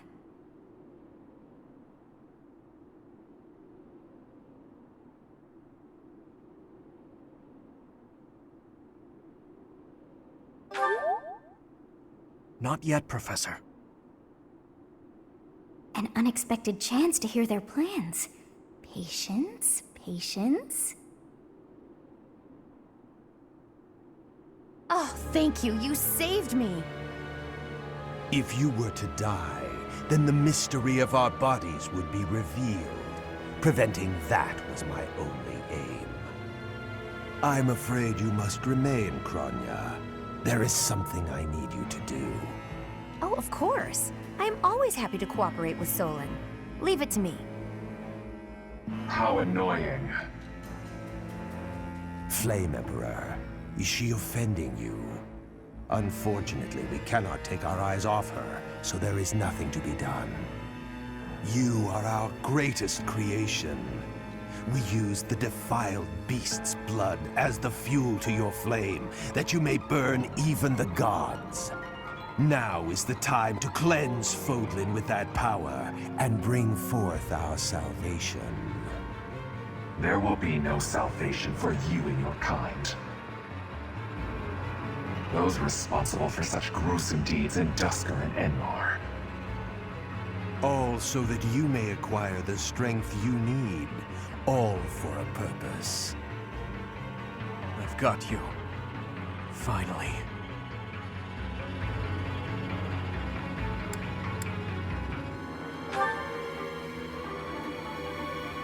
If we don't act now, we'll miss our chance.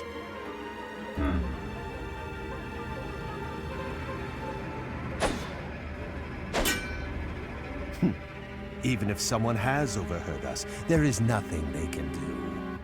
There have always been rats in the walls, and there always will be.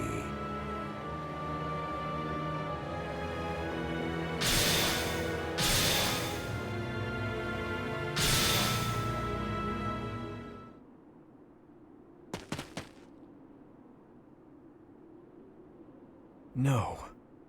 The dagger.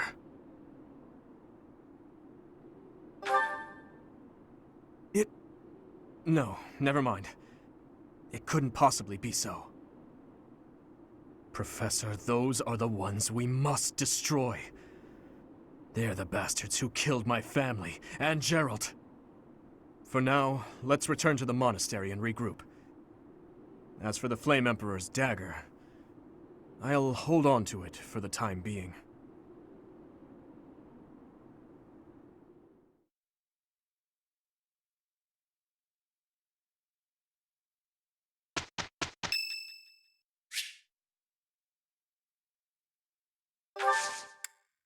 Thank you.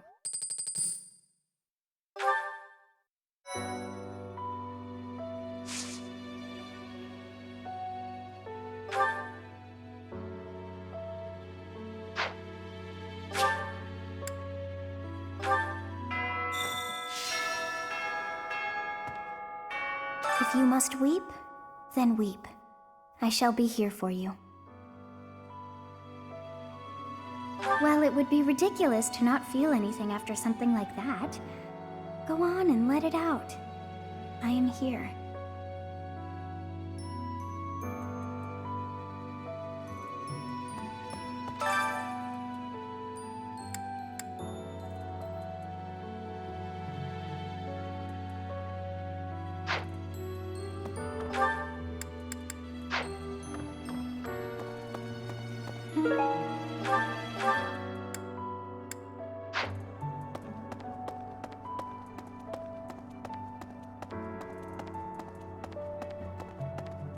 Okay.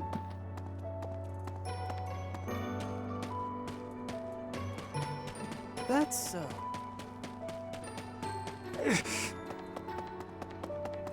Hello there. Oh, Captain Gerald's gone. He's gone. And we'd only just reunited. I'm sorry. I'm sorry. I'm sure this is even harder on you. But I just can't. I can't believe.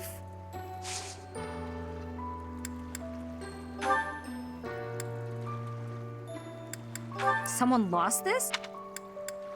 Someone lost.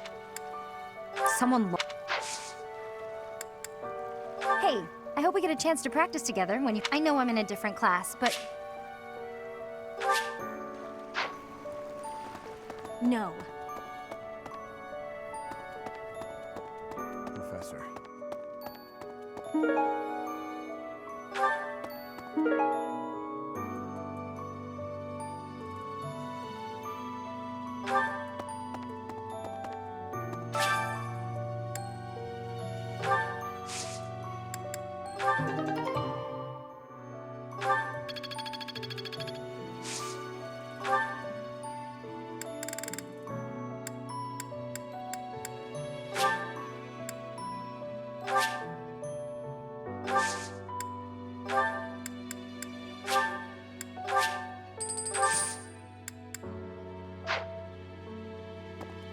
It is a shame what happened to Gerald.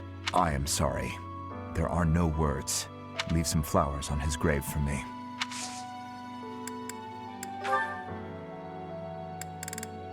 That is not mine. That is not. That is not. That. Maybe.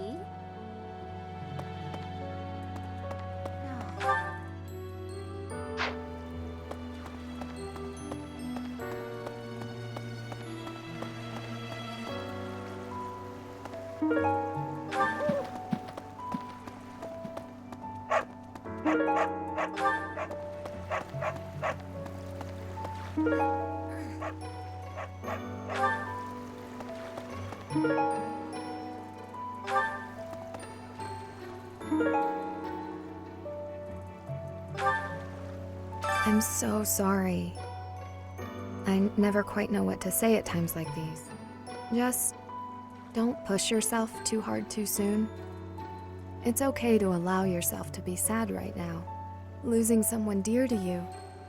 Well, each loss is unique, but it's a feeling I know very well. That said, Professor, No. No. No. No. No. No. No. No. No. No. No.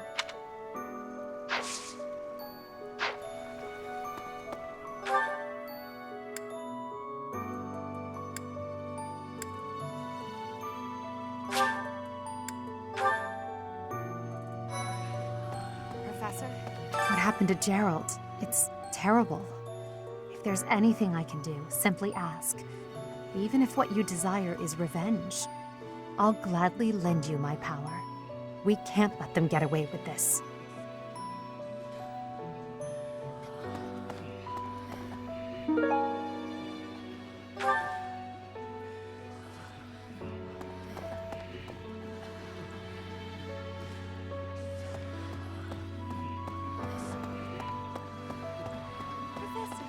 I'm so glad you're okay, Professor. I was so worried. Oh, Professor, you must be starving. Mercy and I made some sweets for you. We were thinking that if you were to eat something sweet, it might help you feel better. Baking sweets is my specialty. I'm sure they'll do the trick. A lost item. A lost item. A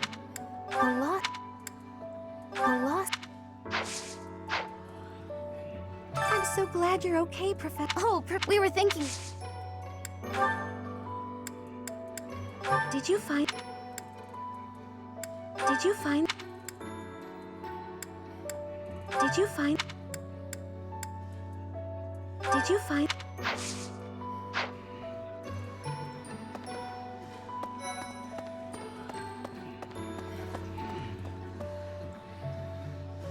Professor, please lend us your ears. Ferdinand is saying impossible things. I do not see what is impossible about it. All I said was that if you want to go back to Brigid, you probably can. You are the Empire's guest, so to speak. They cannot afford for something bad to happen to you. There would be a diplomatic incident. Someone close to us has turned up dead. So one could argue that you are not safe here anymore. I am not returning to home until I have grabbed my goal. I will not be listening to the words of Ferdinand. No, look, I did not mean to pressure you. Apologies for the misunderstanding.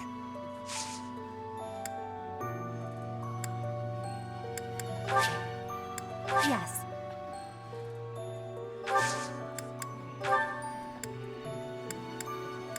This is not belonging to me.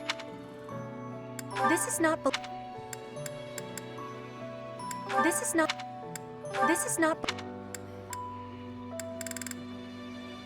This is not belonging to me.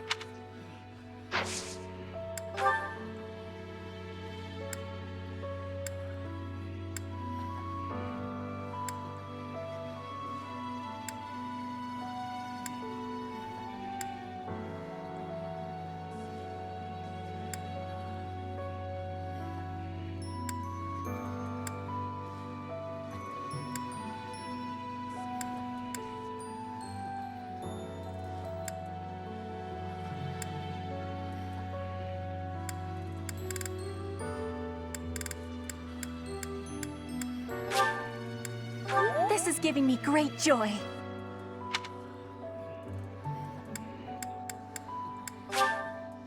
You have my thanks.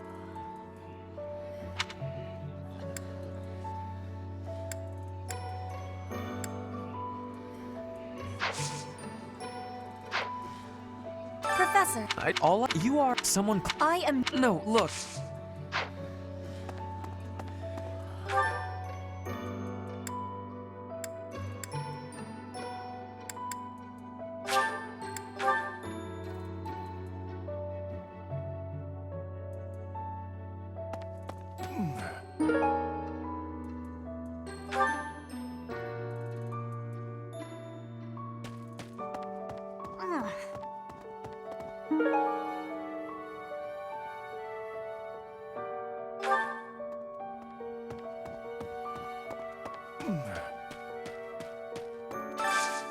Do you have time for a request?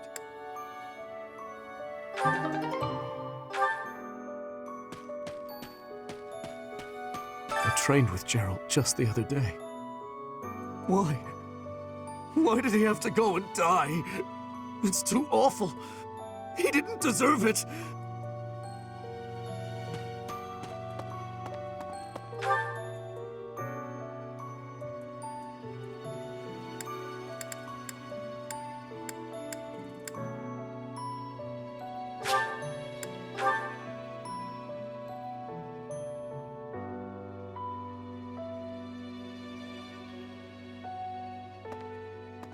Hey, you.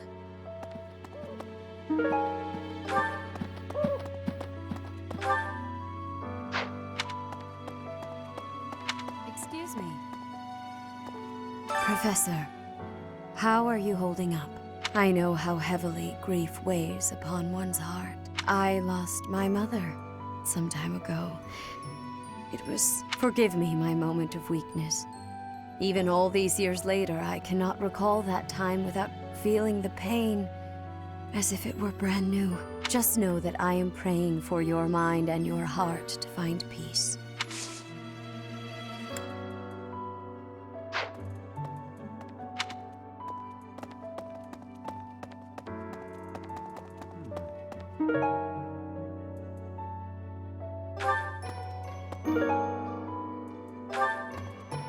First Tomas, and now Monica.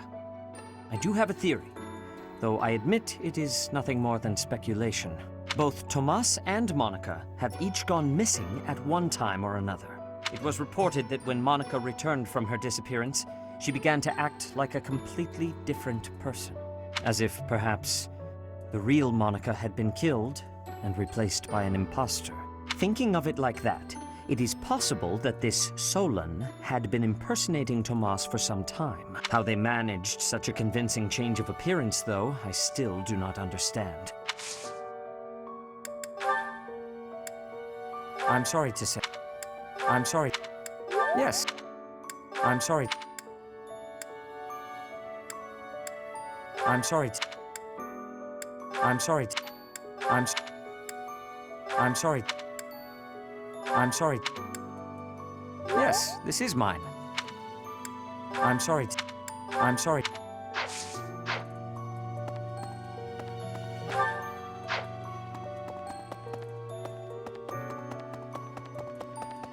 Really?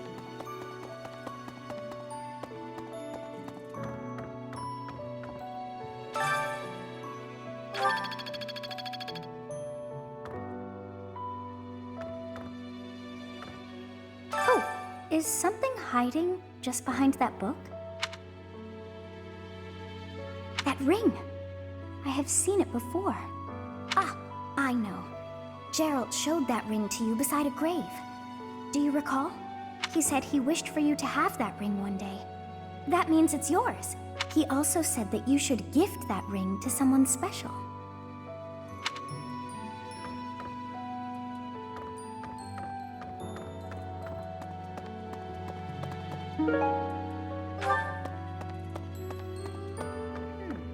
Right. I have something rather uncomfortable to discuss. It's about the weapon that killed Gerald. Will you listen? It was a dagger, but I know enough to know it wasn't an ordinary dagger. It wasn't made of iron or steel because, well, because whatever it was, the wound it left wasn't normal. Who could make a blade like that, do you figure? No, that's...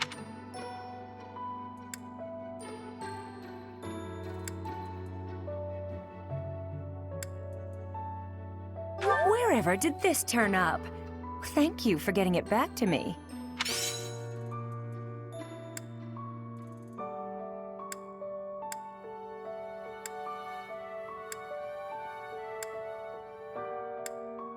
Wherever did this turn up? Thank you for getting it back to me.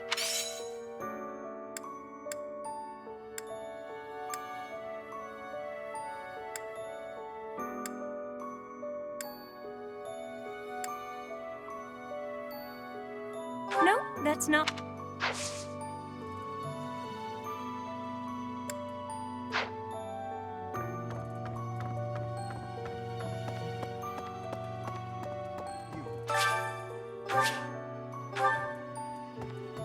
You've lost someone very dear to you. I'm so... You have my sympathy. Manuela and I can take on some of your workload this month. We can't do all the teaching, but at least we can lighten the load for you. I've always seen strength in your eyes.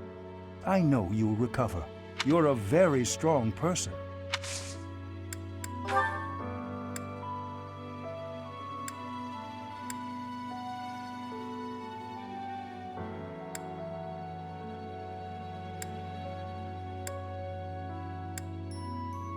I'm not sure why you didn't... I'm not sure.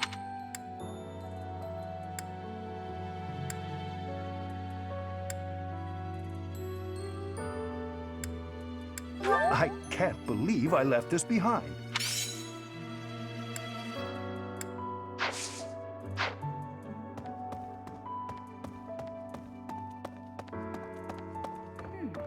Right. I wonder who they were.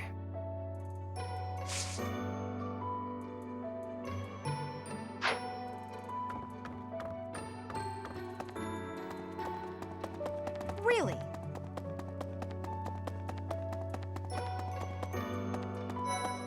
Professor, you have lost your father.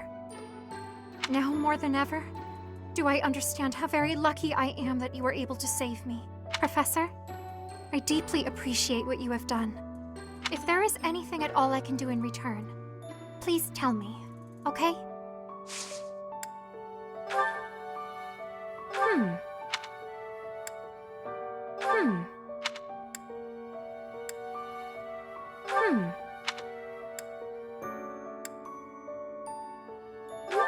Oh, that is mine!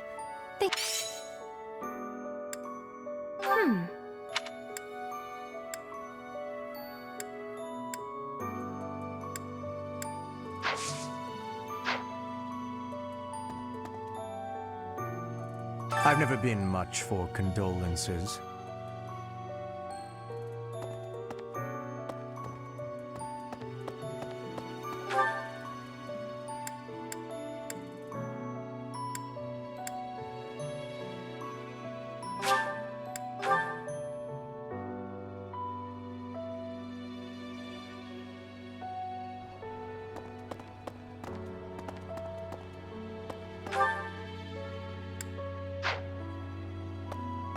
Hey there.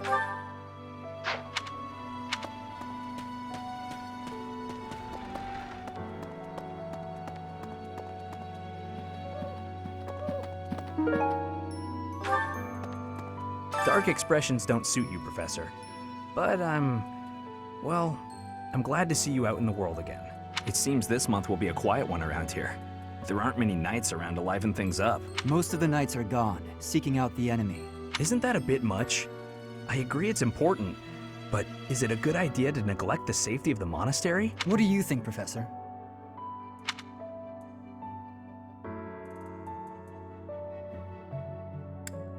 Hopefully the knights finish their business and hurry back. I wouldn't mind having a few extra lances around.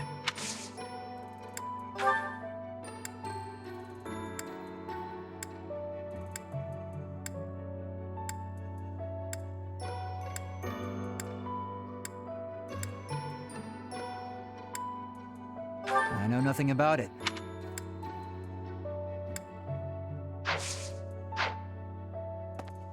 It seems this month will be Isn't that a bit...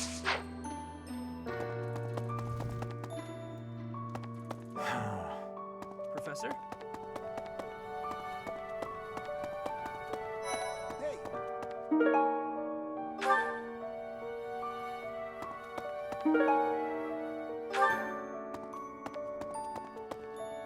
There is no one here who has not heard tales of Geralt's valor. I do not know what the enemy's aim was, but I do know this. After what they have done, we cannot suffer them to live. If there is anything I can do to ensure that justice is brought swiftly, you need only give the word.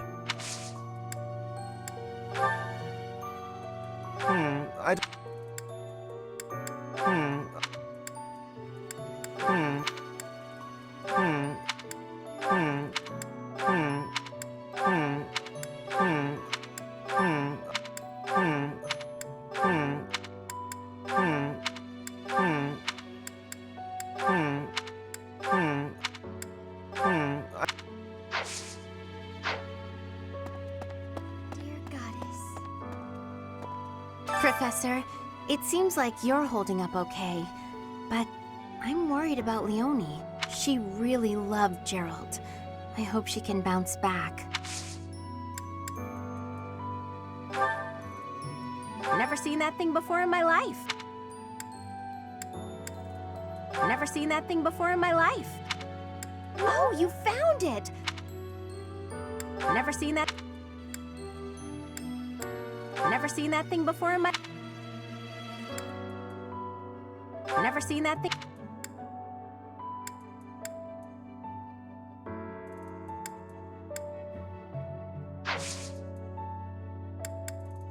Professor. You look like you want to say something. But if you're here to lecture me, I'll pass.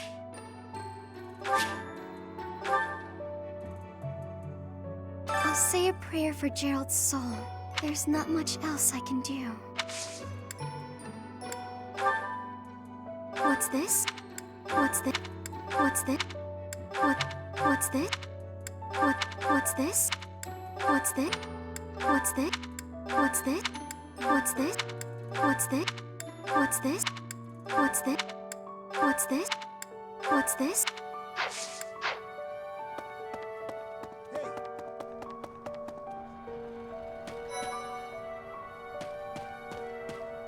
Teach.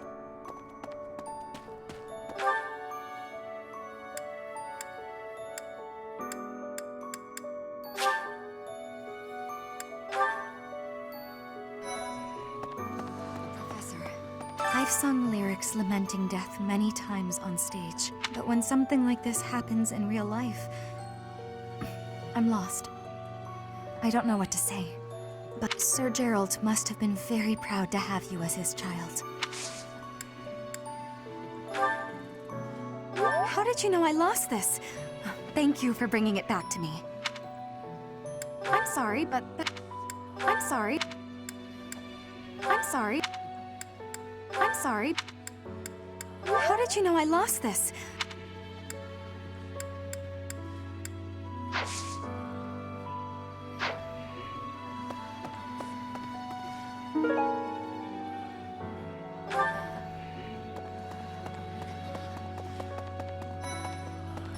Professor, I'm sure you will pull through this because you're so strong, Professor. Best to stay calm during such tumultuous and upsetting times. We don't know the nature of our enemies. If we underestimate them, anything could happen.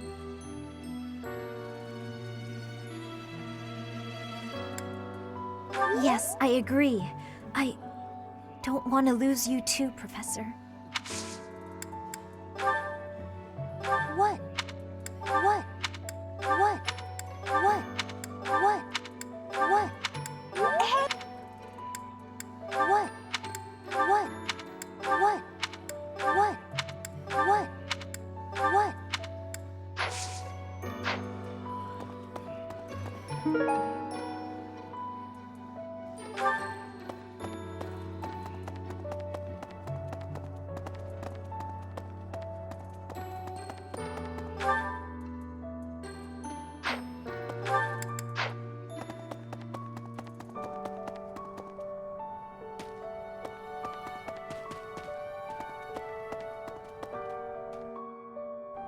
Professor.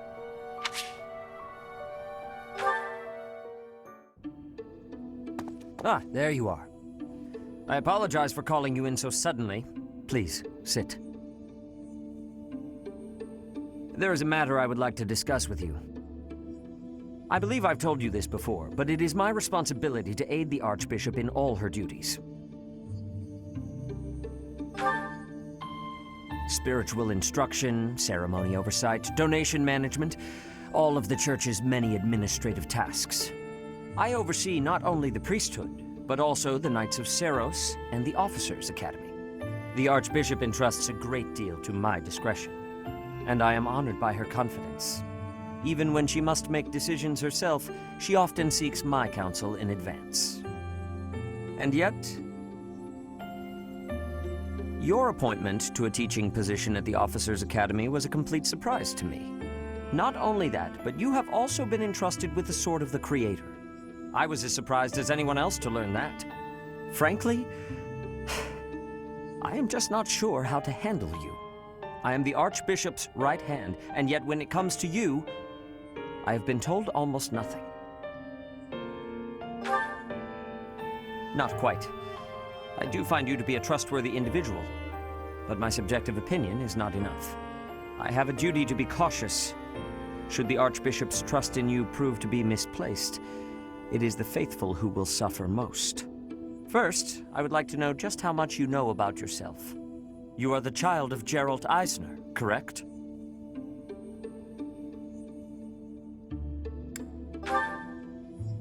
That's quite a vague reply for such a basic question.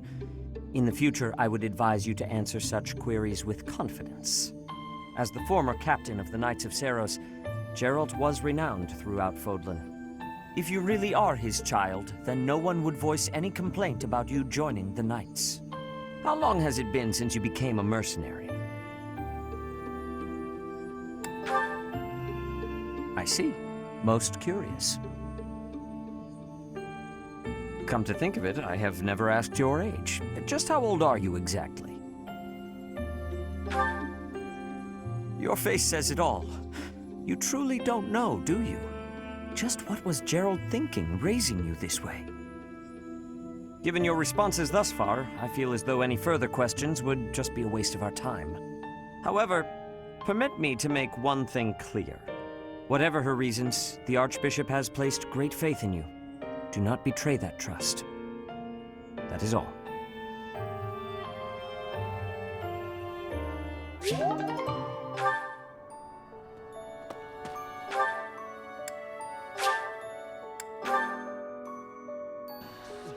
Professor?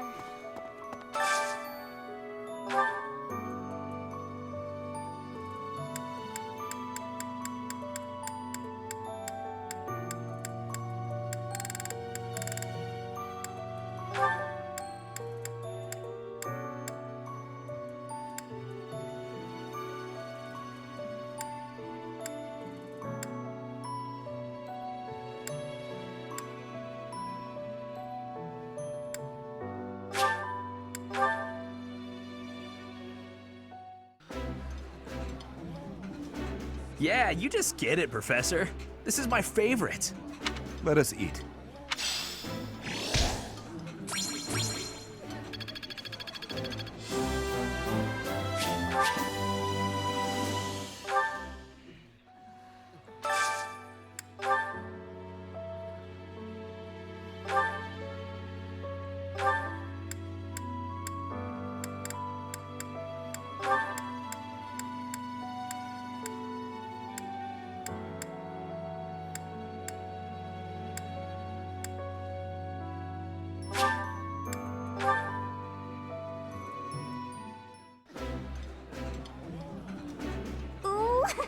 I love this stuff. Did you know that? Yummy! Who made this? I'll have to give my compliments to the chef.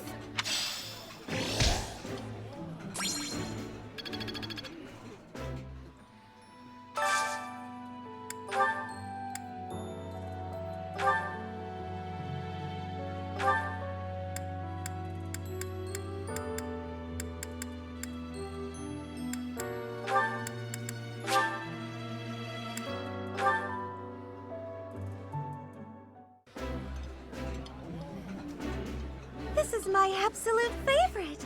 How did you know, Professor? Oh, this takes me back. I used to love this when I was a child.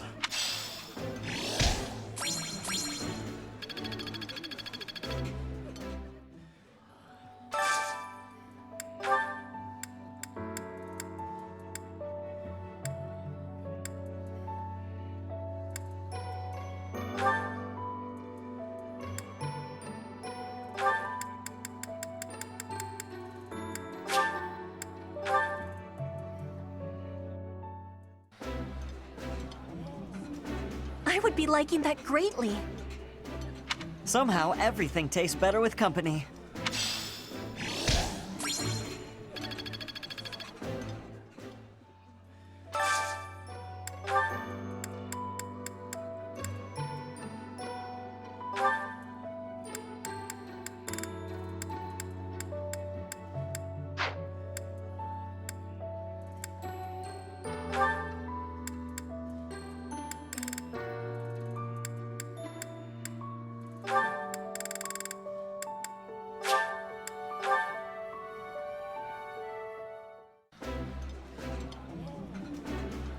That looks delicious. This is a wonderful dish.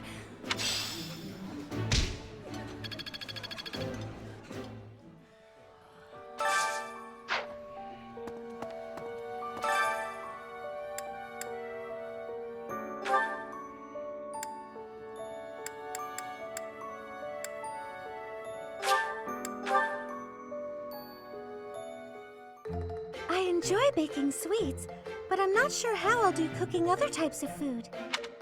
I see. Cooking is much more exciting than studying or training. Wow.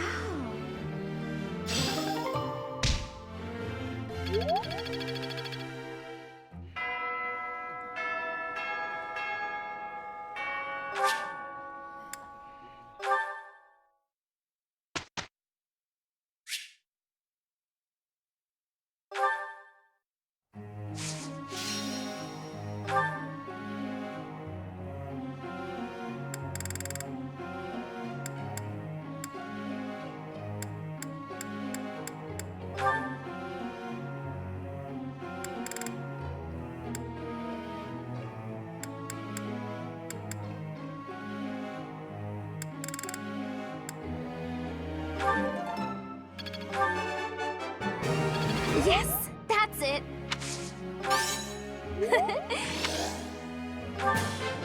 Thanks for your... Thanks for...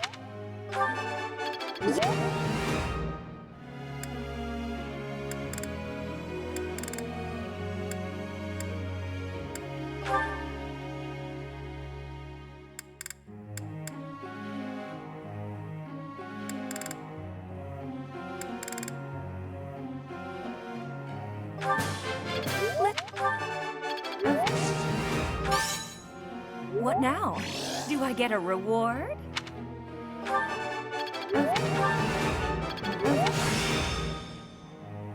I suppose it's working.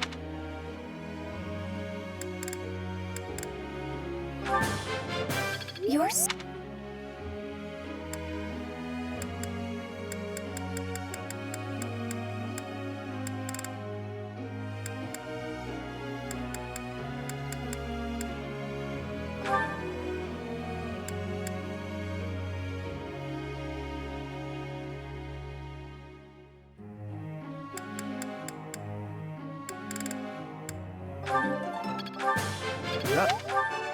Oh! Thanks. I'm a bit embarrassed. This...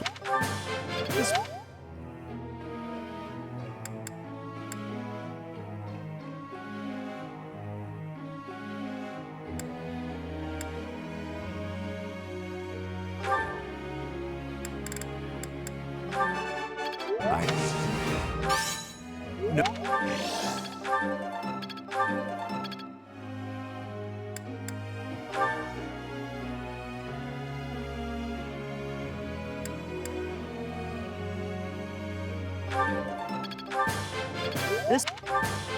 This...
I've got something I want to ask you.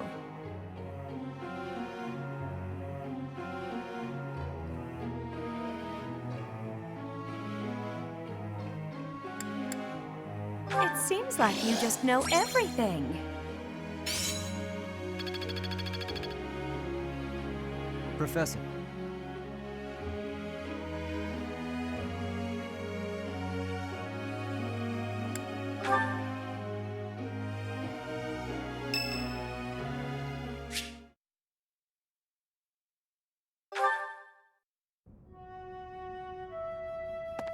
Professor, a pleasure to see you.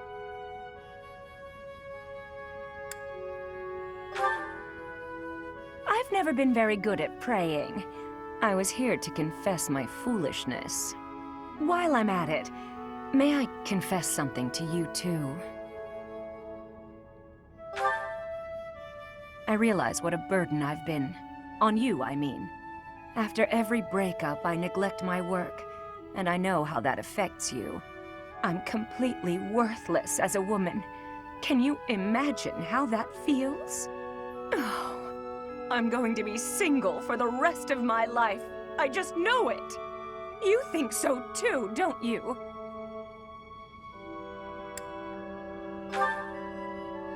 Really? So if I couldn't find anybody else, you'd marry me? Oh, don't worry. I can tell by the look on your face you didn't mean it. What's wrong with me? It's not my looks. I'm still gorgeous. Or am I?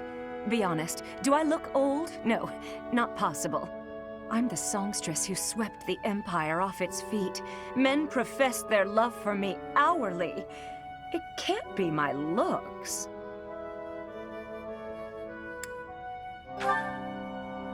I knew I was right.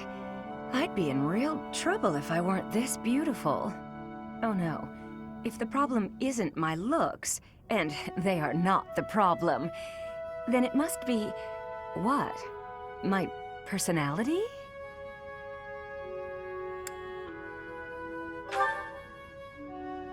A girl can tell a lie when she hears one. You think there's a problem, don't you? I suppose I can be a bit unkempt. I do have a short temper, and I may be a little lazy, sometimes. But I've always heard fellas, you know, like a woman with a few flaws. Seems to me there are plenty of flawed girls who have landed themselves a good man. So maybe my trouble is I'm not imperfect enough. Do you think I could use a few more flaws? Are you saying I'm perfect as I am? Come now, you'll make me blush.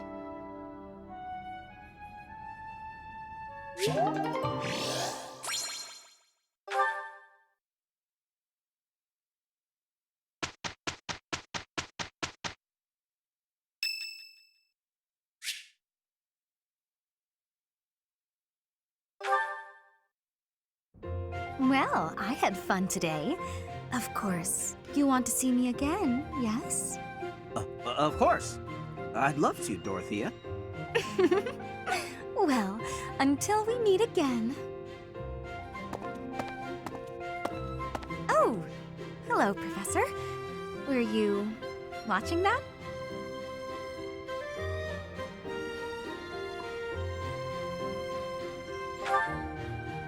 Yes. Is there a problem with that? Look, I know what I'm doing. My claim as a diva won't last forever, after all. I must look to the future. As a man, you may not feel so rushed about these things, but I know my beauty will eventually fade.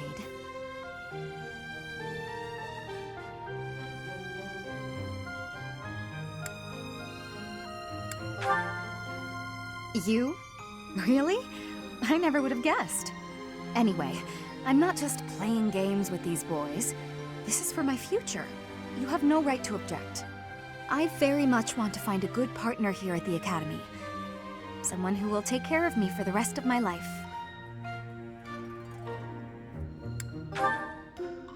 Finding someone to take care of me? Of course it is. Who could ask for anything more?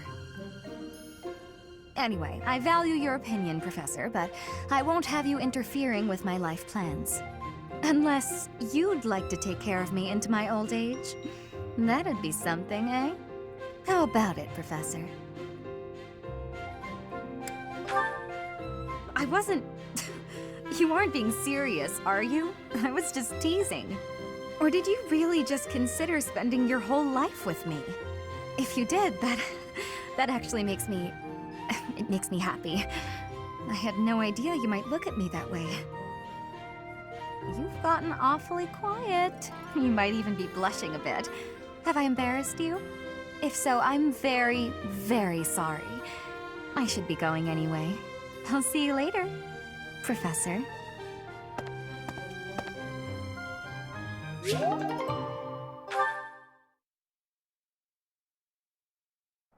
Hey, Ingrid, this kind of work is definitely your thing, and I've got some urgent business, so... I can't finish this all alone. Try to be helpful sometimes, Sylvain. Are you that helpless? Heh. How's that, Professor? Yes, Sylvain put his back into it for once.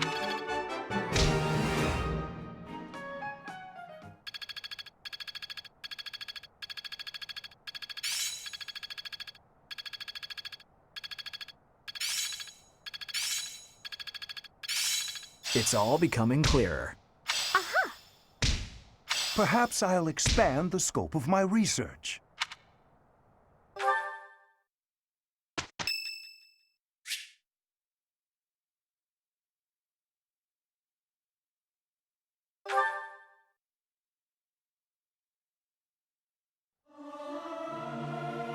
The utter discord. I cannot stand it. I do wish everyone would listen to one another. This is no good. Sing from your diaphragm. Lo! Get it? Lo!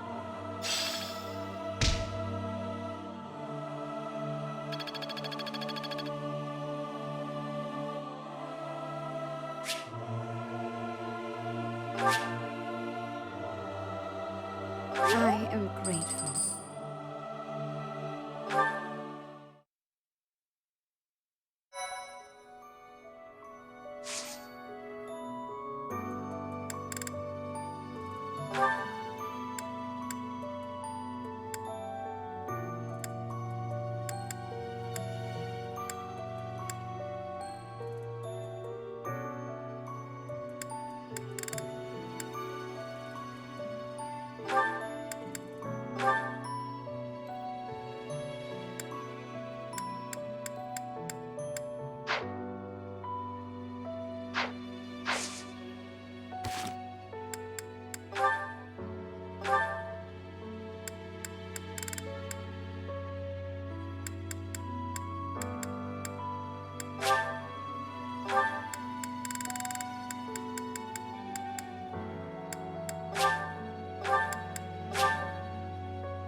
Oh, this is delicious.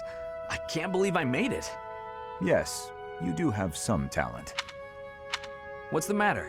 Have I got something on my face? No, Sylvain. Recently I've heard rumors about you. Oh yeah? Which one? Is it that I'm terrible to girls? Or the rumor where I bring terrible misfortune to the girls I date? I don't, by the way, in case you're about to ask. Oh, I also heard about how I'm total trash and everyone should avoid me. That might be my favorite. Well, you don't lack for self-awareness. The way I figure it, if I can't be respected, I can at least be well informed. You are being described as indefensibly worthless. Indefensibly? That's a bit harsh. I already knew your reputation concerning women, but these new rumors deprive you of all redemption. I did try to correct them, but I doubt I was believed. Well, thank you all the same. Listen, you don't need to worry what people think about me. As you well know, it's not easy to correct misunderstandings or change people's minds. And if I'm going to behave so badly, it seems misunderstandings are inevitable. I could not be silent. You saw me as a person, rather than merely as someone from Dusker. I want you to be seen as a person too. I appreciate that, Dedu. You think the world will ever see us that way? Maybe. I can't tell if you're joking or not, but I like it. Then we will get along.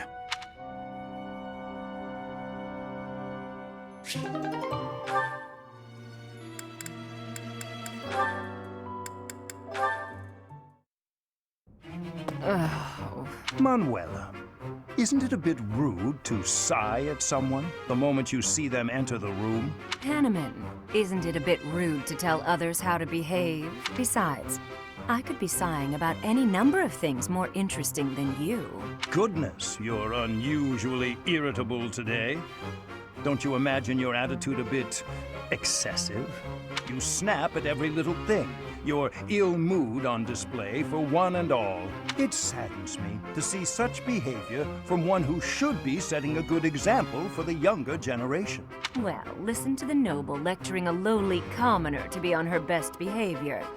Oh, wait, I meant to say the former noble. I fail to understand how my birth is relevant to the topic at hand. I was merely trying to say that as a fellow adult... You're not done lecturing yet? Leave me alone and go pester someone else.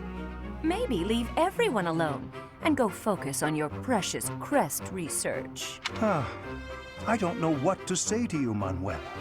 I was only speaking out of honest concern. Oh, was that a sigh I heard? Isn't it a bit rude to sigh at someone just because... Don't be so childish. You are so sensitive to ill will from others, yet you let your own emotions run wild. Why is it that you cannot keep a handle on yourself? Keep a handle on? Well, I've never. What makes you think you're so much better? Just because you keep your emotions bottled up behind your stupid, stony face. Well, it doesn't mean everyone else has to do the same. Stop telling everyone how to behave, Hanneman. It will make you and the rest of us much happier. I will not stand for this insolence. It is high time someone taught you. Go on! If you think you can change me, I'd like to see you try. Thought so. You wouldn't dare. Absolutely insufferable.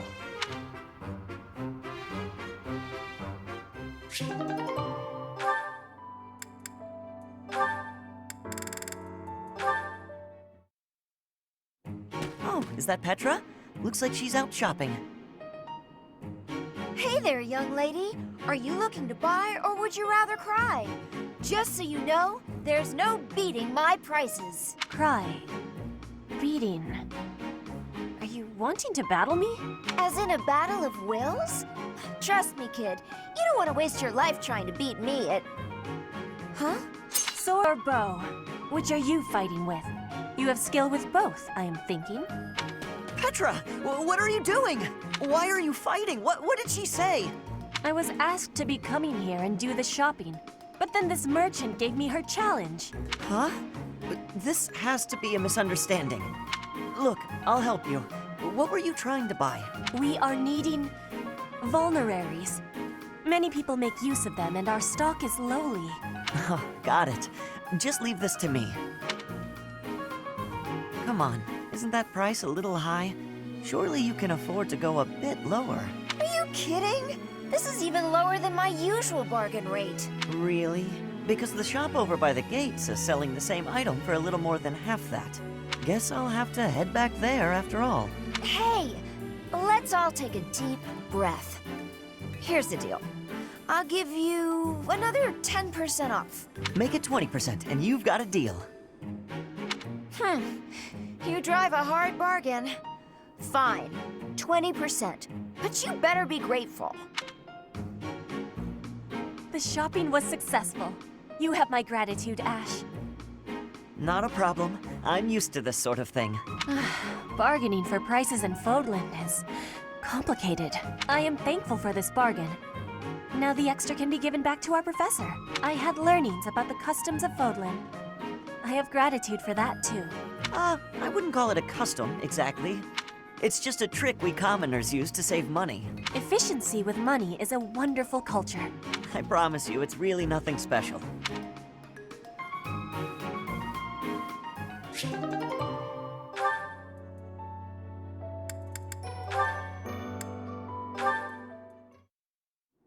You've been spending a lot of time at the training ground, Mercedes.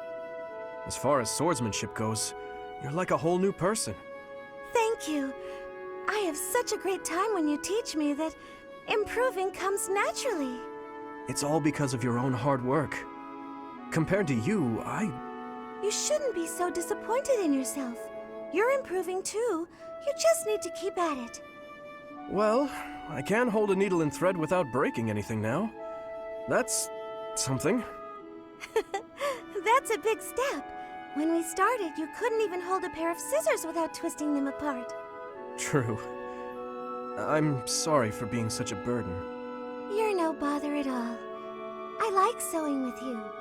It reminds me of when I was young and my mother taught me how to sew. My mother would sit with my brother and me, and we'd all sew together. Ah, I really miss it. Even though I was barely better than you when I started. Did your mother like to sew, Dimitri? My birth mother? From my father's accounts, she wasn't great at it either. Oh, of course. I forgot that the Queen of Fargus passed away long ago. Yes. I don't really remember what she was like. But I remember my stepmother, always sitting by the window sewing away. I'm sure she would have been happy to teach you if you had asked. She always looked so lonely when she was sewing. So unreachable. She was kind to me, yes, but when she was like that, it was hard to talk to her. I'm not certain she would have wished to teach me. I'm so sorry, Dimitri. I didn't mean to bring up such difficult memories. Don't worry about it. If I don't talk about those things sometimes, I'll risk forgetting them altogether. And that would truly be a shame. I see. But now I'm just going on and on about myself. Why don't you tell me more about you? More about me? Oh, goodness. I don't even know what to say. It's hard to think of something on the spot, isn't it? You could speak of your family, I suppose. You want to know more about my family? On that topic, I'm happy to oblige. In fact, I'm so glad you asked. It's important to think about your past and share it every now and then. This might take a while, but would you be willing to stay and listen? Of course. I will listen for as long as you wish.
Welcome!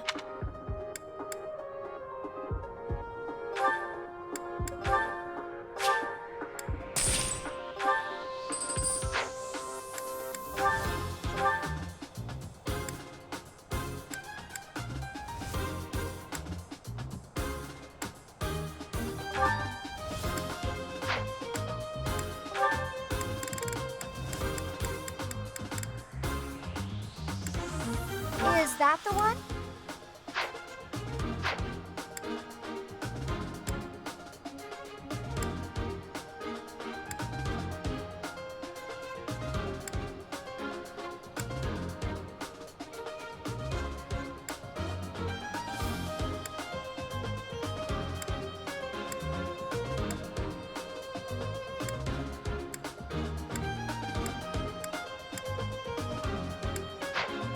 Come back soon.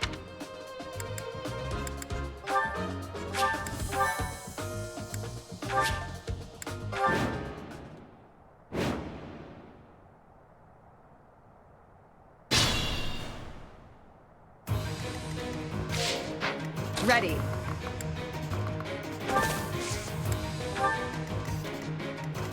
I'm on it. To work.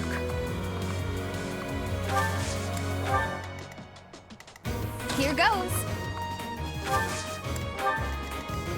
I'll cut through.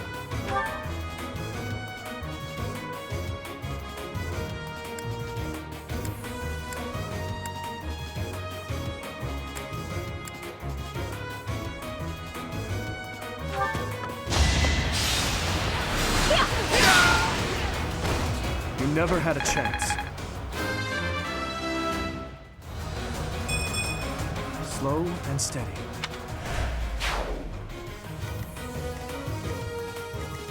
Stay focused. I'll give it my all.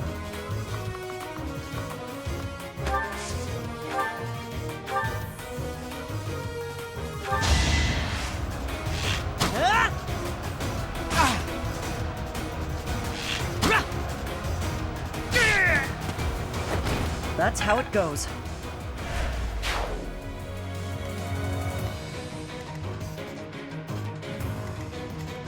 I'll go.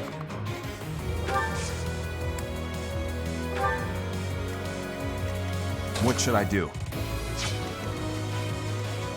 Here we go.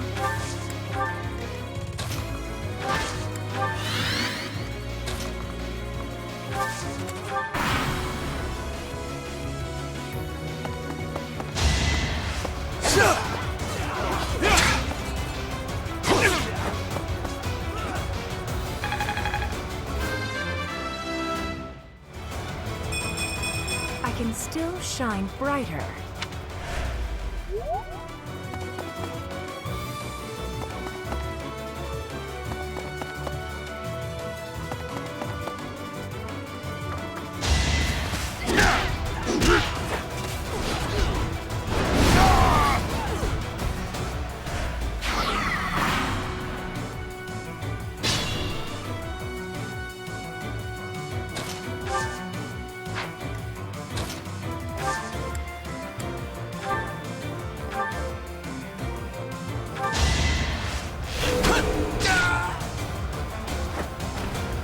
Why am I even here?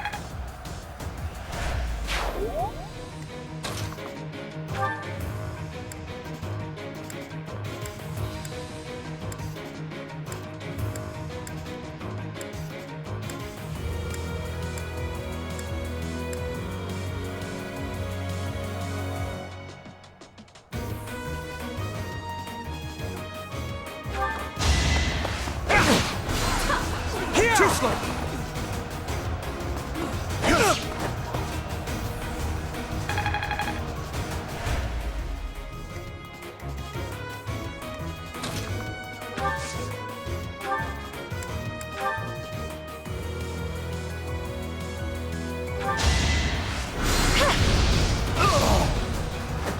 Had to be done.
Saw that coming.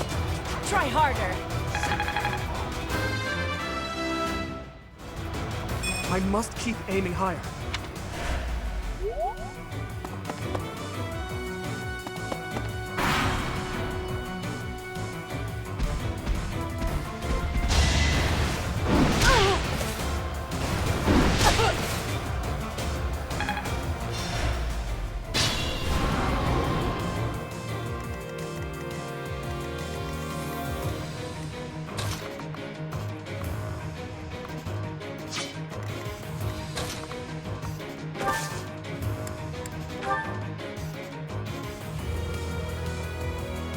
Our strategy is solid.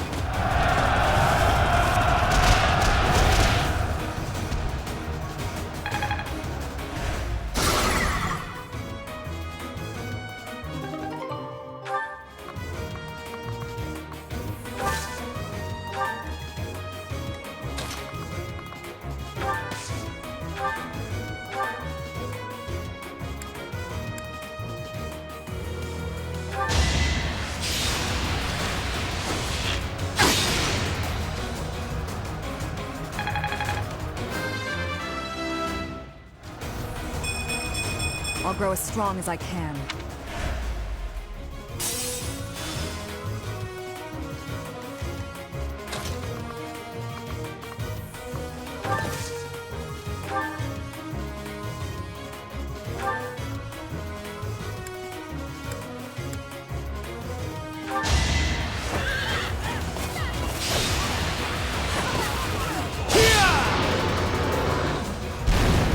Just give up.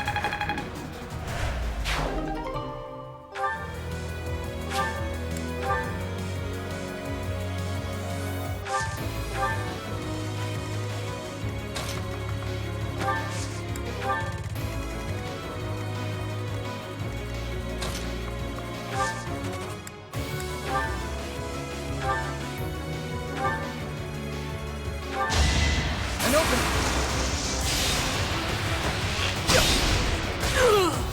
You're weak. You make me feel safe.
Saw that coming.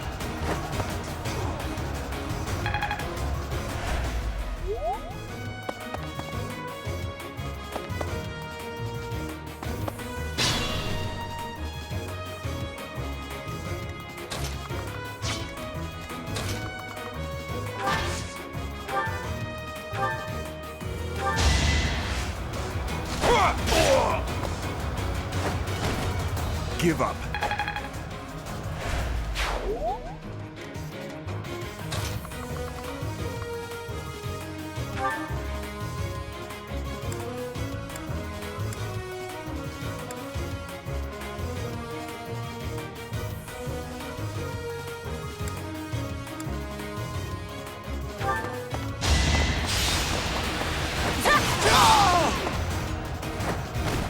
Each battle, a chance to grow. Such power dwells within?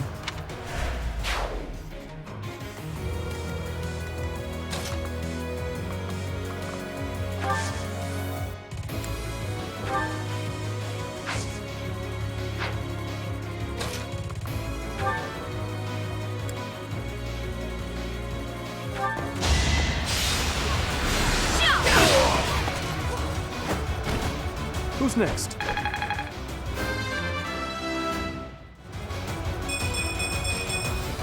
I'm getting stronger. I can feel it.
The glory. No use.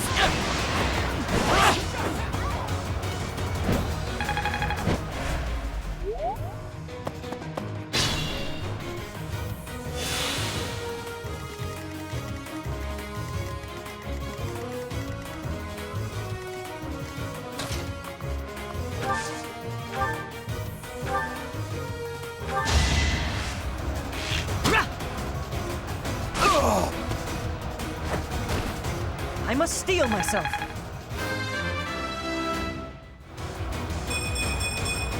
I'm starting to see results.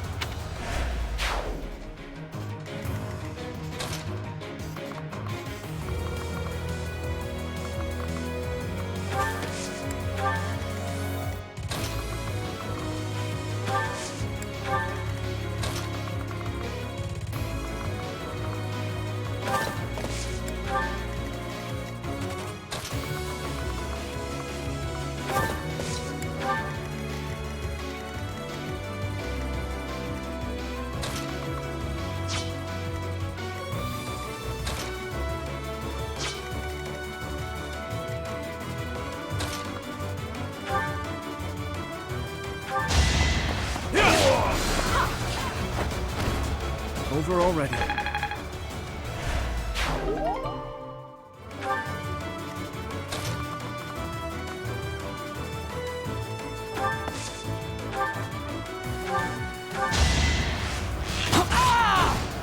Why am I even here? Stronger, huh?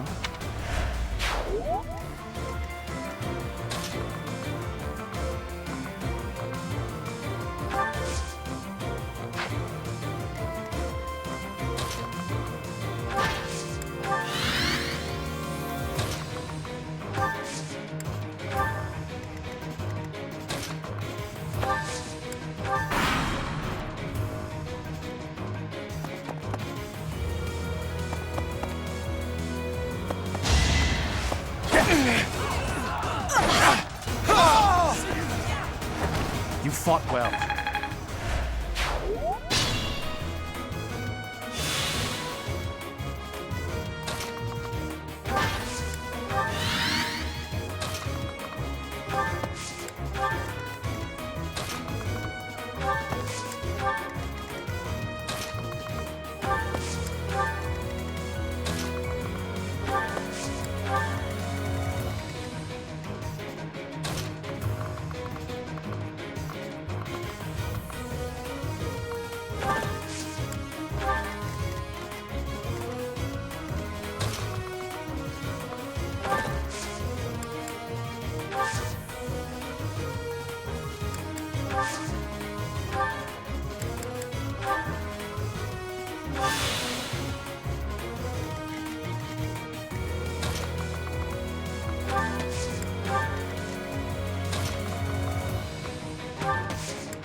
Easy.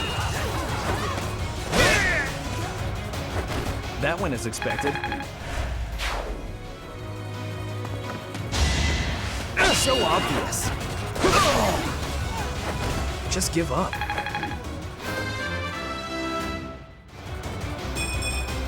Whoops. Oh well.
I'll give it my all.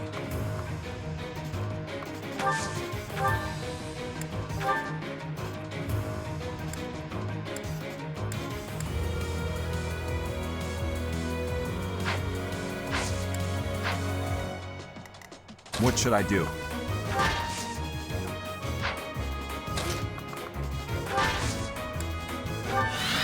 Stay focused. I'll go.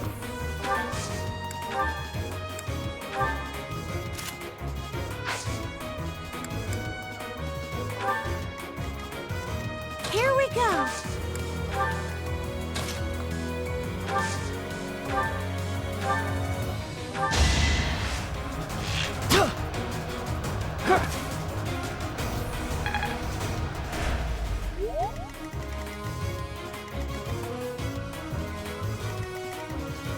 I'll cut through.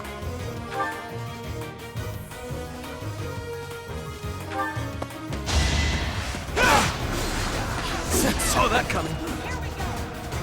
Foolish.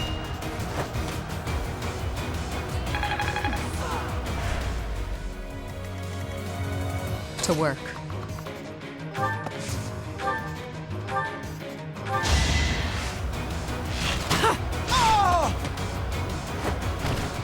Boring.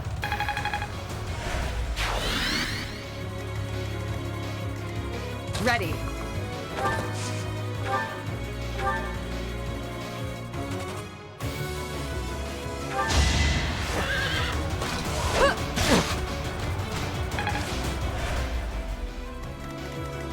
I'm on it.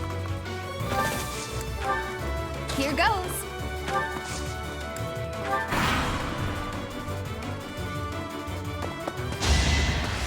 Saw that coming. Hey! Too slow. Saw that coming.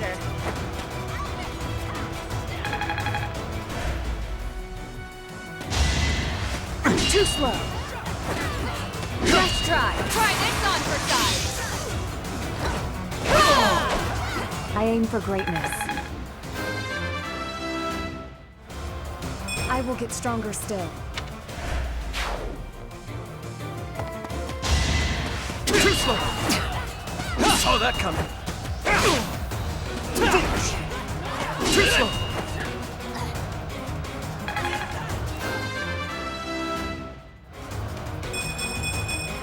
I must keep aiming higher.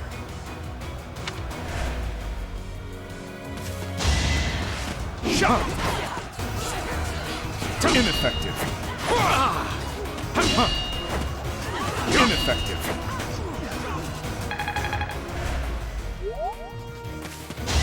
Predictable. Watch and learn.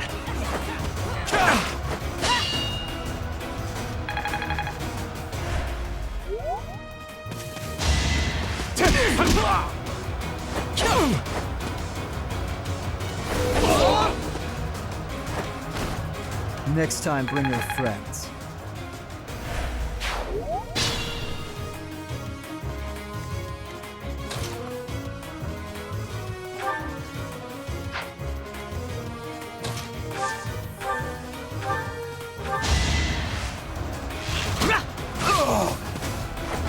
I must steel myself.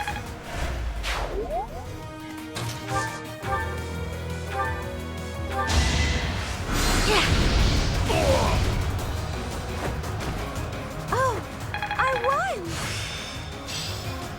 I'm getting much better.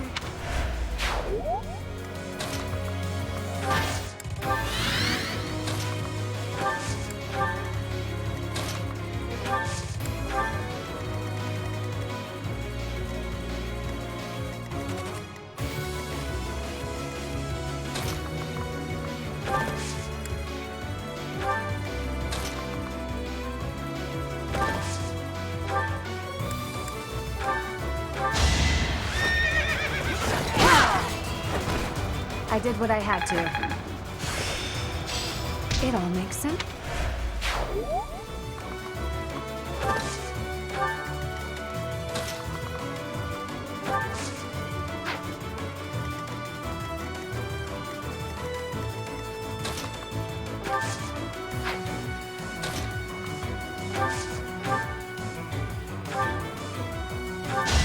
Right where I want. You never had a chance. Getting stronger all the time. Great work.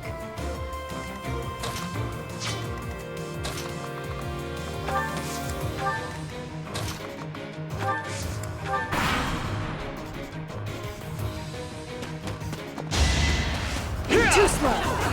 Nice try. This should do the trick. You weren't ready.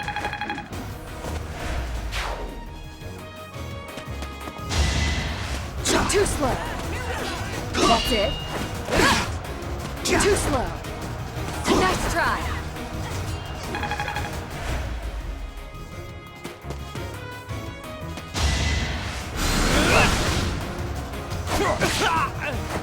Give up. The better to serve His Highness.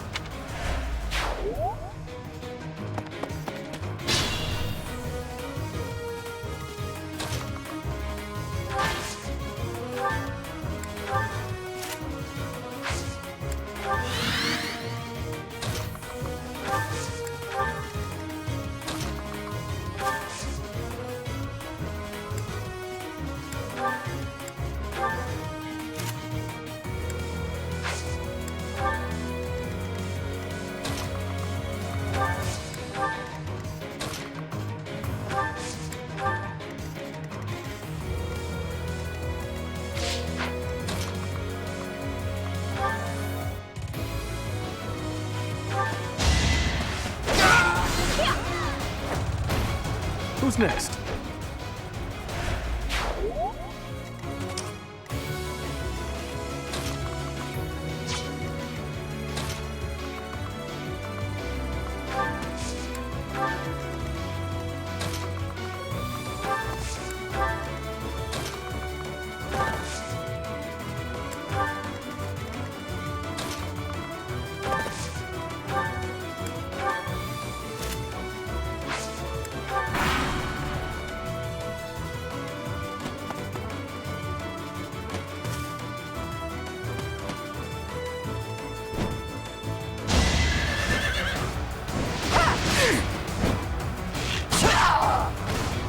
You're weak.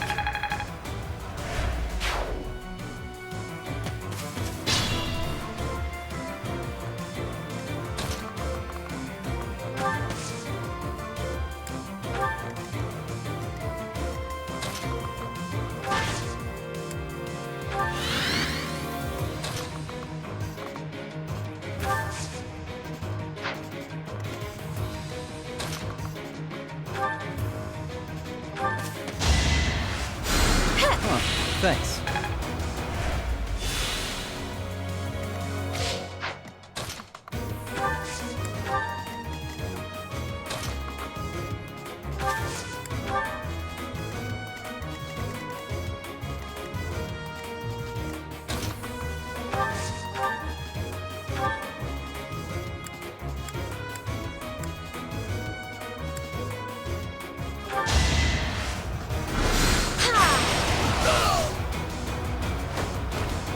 Can't afford to lose.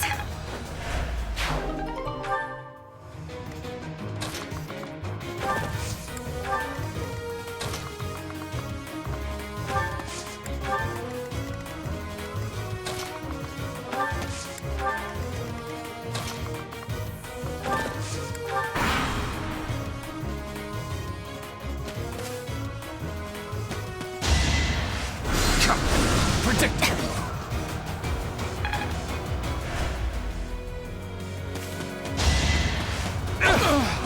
It's over. Should I have held back?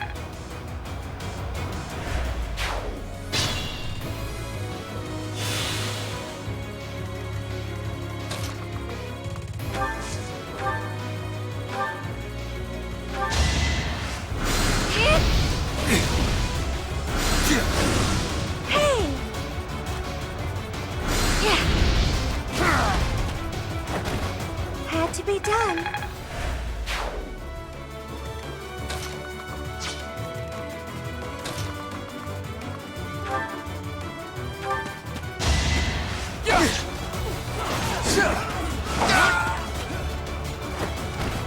Each battle, a chance to grow.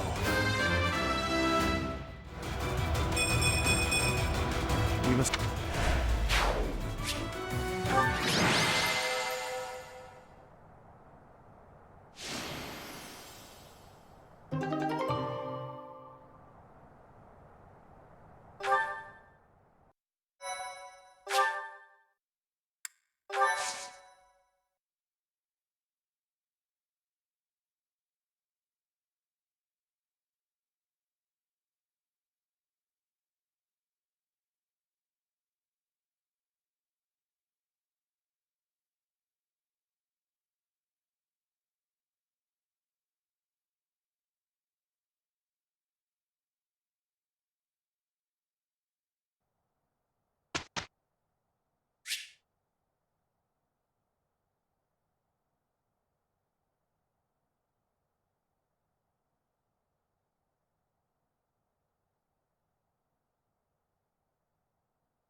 Wow.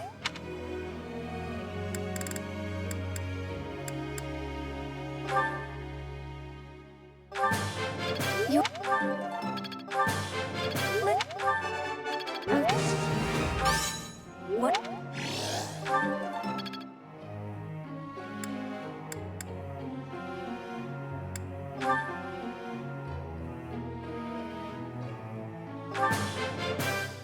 Oh. Aha!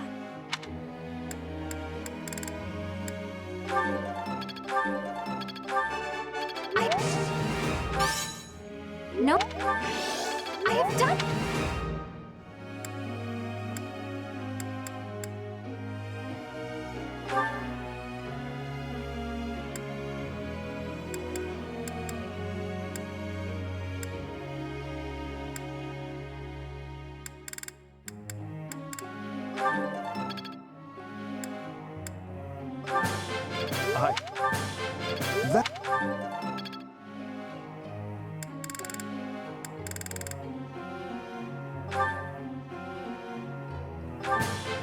I feel...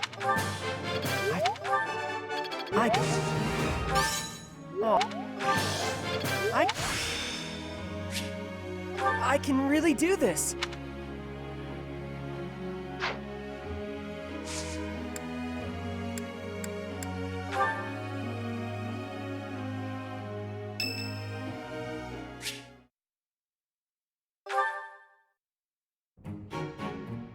Aha! Found ya!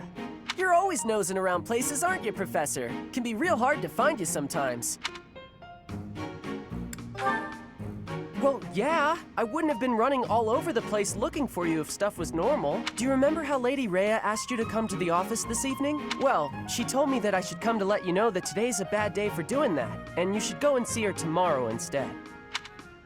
That's pretty much everything I needed to say, I think. Oh, except to ask you if you've seen Sedith around anywhere.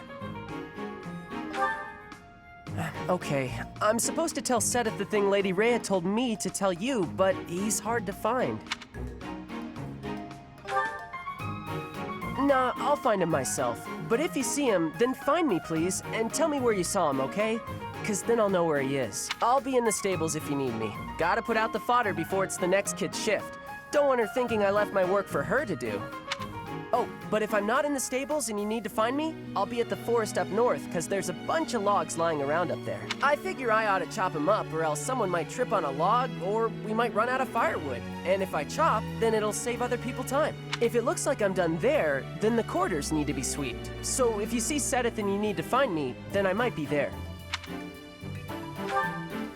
Nope, this is my job. I'm not giving it to anyone else because it's mine and I'm gonna do it. Besides, if you help me out, Lady Rhea might give me an earful. I don't know why, but Lady Rhea sure does seem to like you. She's always worried about what you might be doing or not doing. Oh yeah, not that it's any of my business. Anyways, Lady Rhea asked me to do some jobs, so I'm doing them all.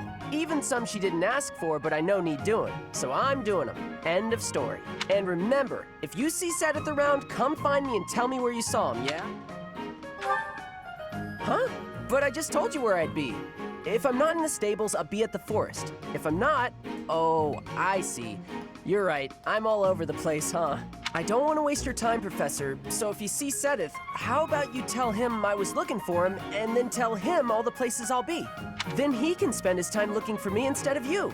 Yeah, a real good plan. Let's do that. See you later, Professor.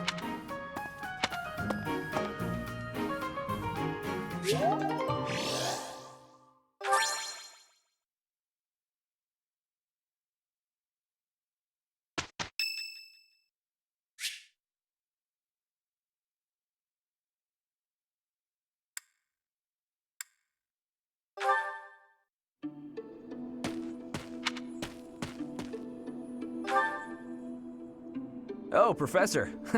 I didn't realize you were there. If we keep running into each other like this, people will start to talk. They'll say, Sylvain and the Professor are on the prowl. Ah, forget it. What do you need?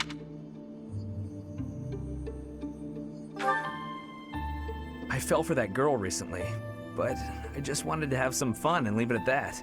So I told her we should break it off. I guess she was feeling a little more serious than I was. She started crying, and everything got a bit complicated. Come on, Professor. Playing around with girls is the most fun a guy can have. Besides, I don't care what you think of me. I don't intend to change how I live my life. I'm a good-for-nothing, if you haven't noticed. But I'm still a noble with a crest. That's all anyone cares about. It's best to avoid getting too serious with fools like that. It only leads to trouble. I'm gonna be forced into an arranged marriage with some random noble woman anyway. By the way, Professor, you didn't know you had a crest, did you?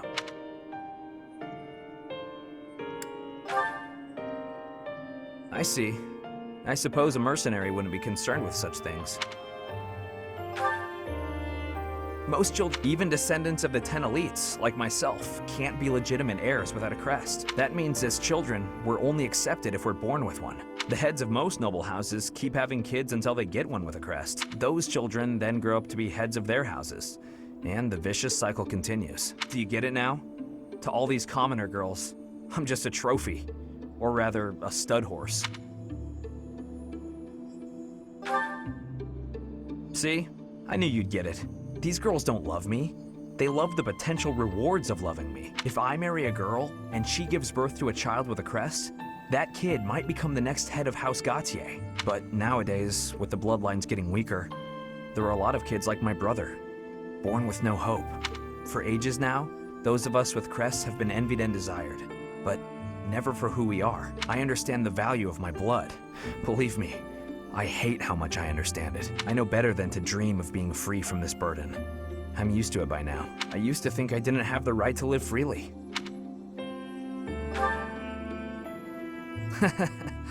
That's right. You know what? I'm a bit jealous. The whole time you were growing up, you never knew you had a crest. You were free. Nobody pretended to like you.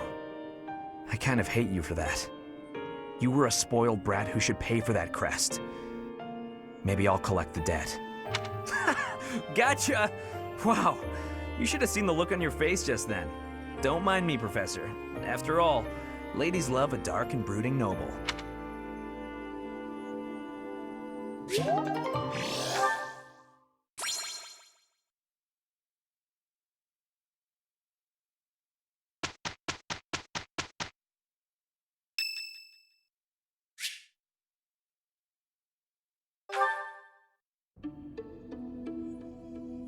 How are you doing, Professor?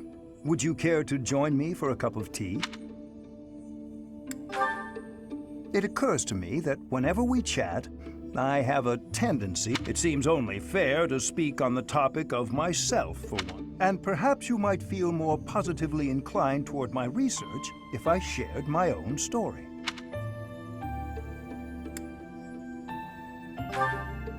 I am quite pleased to hear you're interested. Well, I suppose I should begin at the beginning, eh?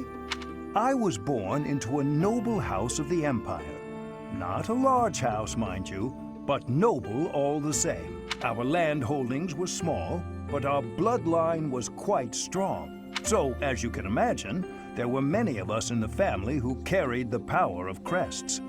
I myself bear a minor crest. Our family's abundance of crests may be part of the reason I've been interested in the topic since I was just a boy.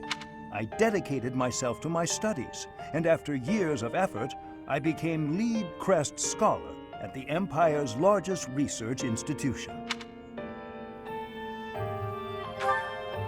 I had only Imperial blood, and thus Imperial crests, at my disposal in the Empire. So I came to Garrick Mach and devoted myself to my research during my time as a professor. My progress is slow, but with each revelation, I move ever closer to the answers I have sought for decades. Your cooperation as the bearer of the Crest of Flames ensures my research will continue to advance. In fact, it may bring me ever closer to the goal of uncovering everything there is to know about crests. I do hope you shall continue helping me advance in this field of study. Together, we will solve the mystery of your Crest of Flames and our world will be the better for it. Shall we proceed? My lab instruments are fully prepared. I have a great number of tests I'm excited to carry out. No, don't worry.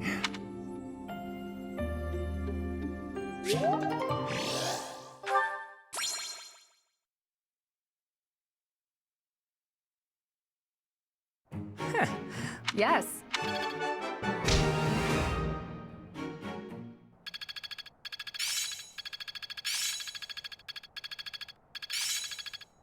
Well, that worked out. So this is how it's done. I understand more every day.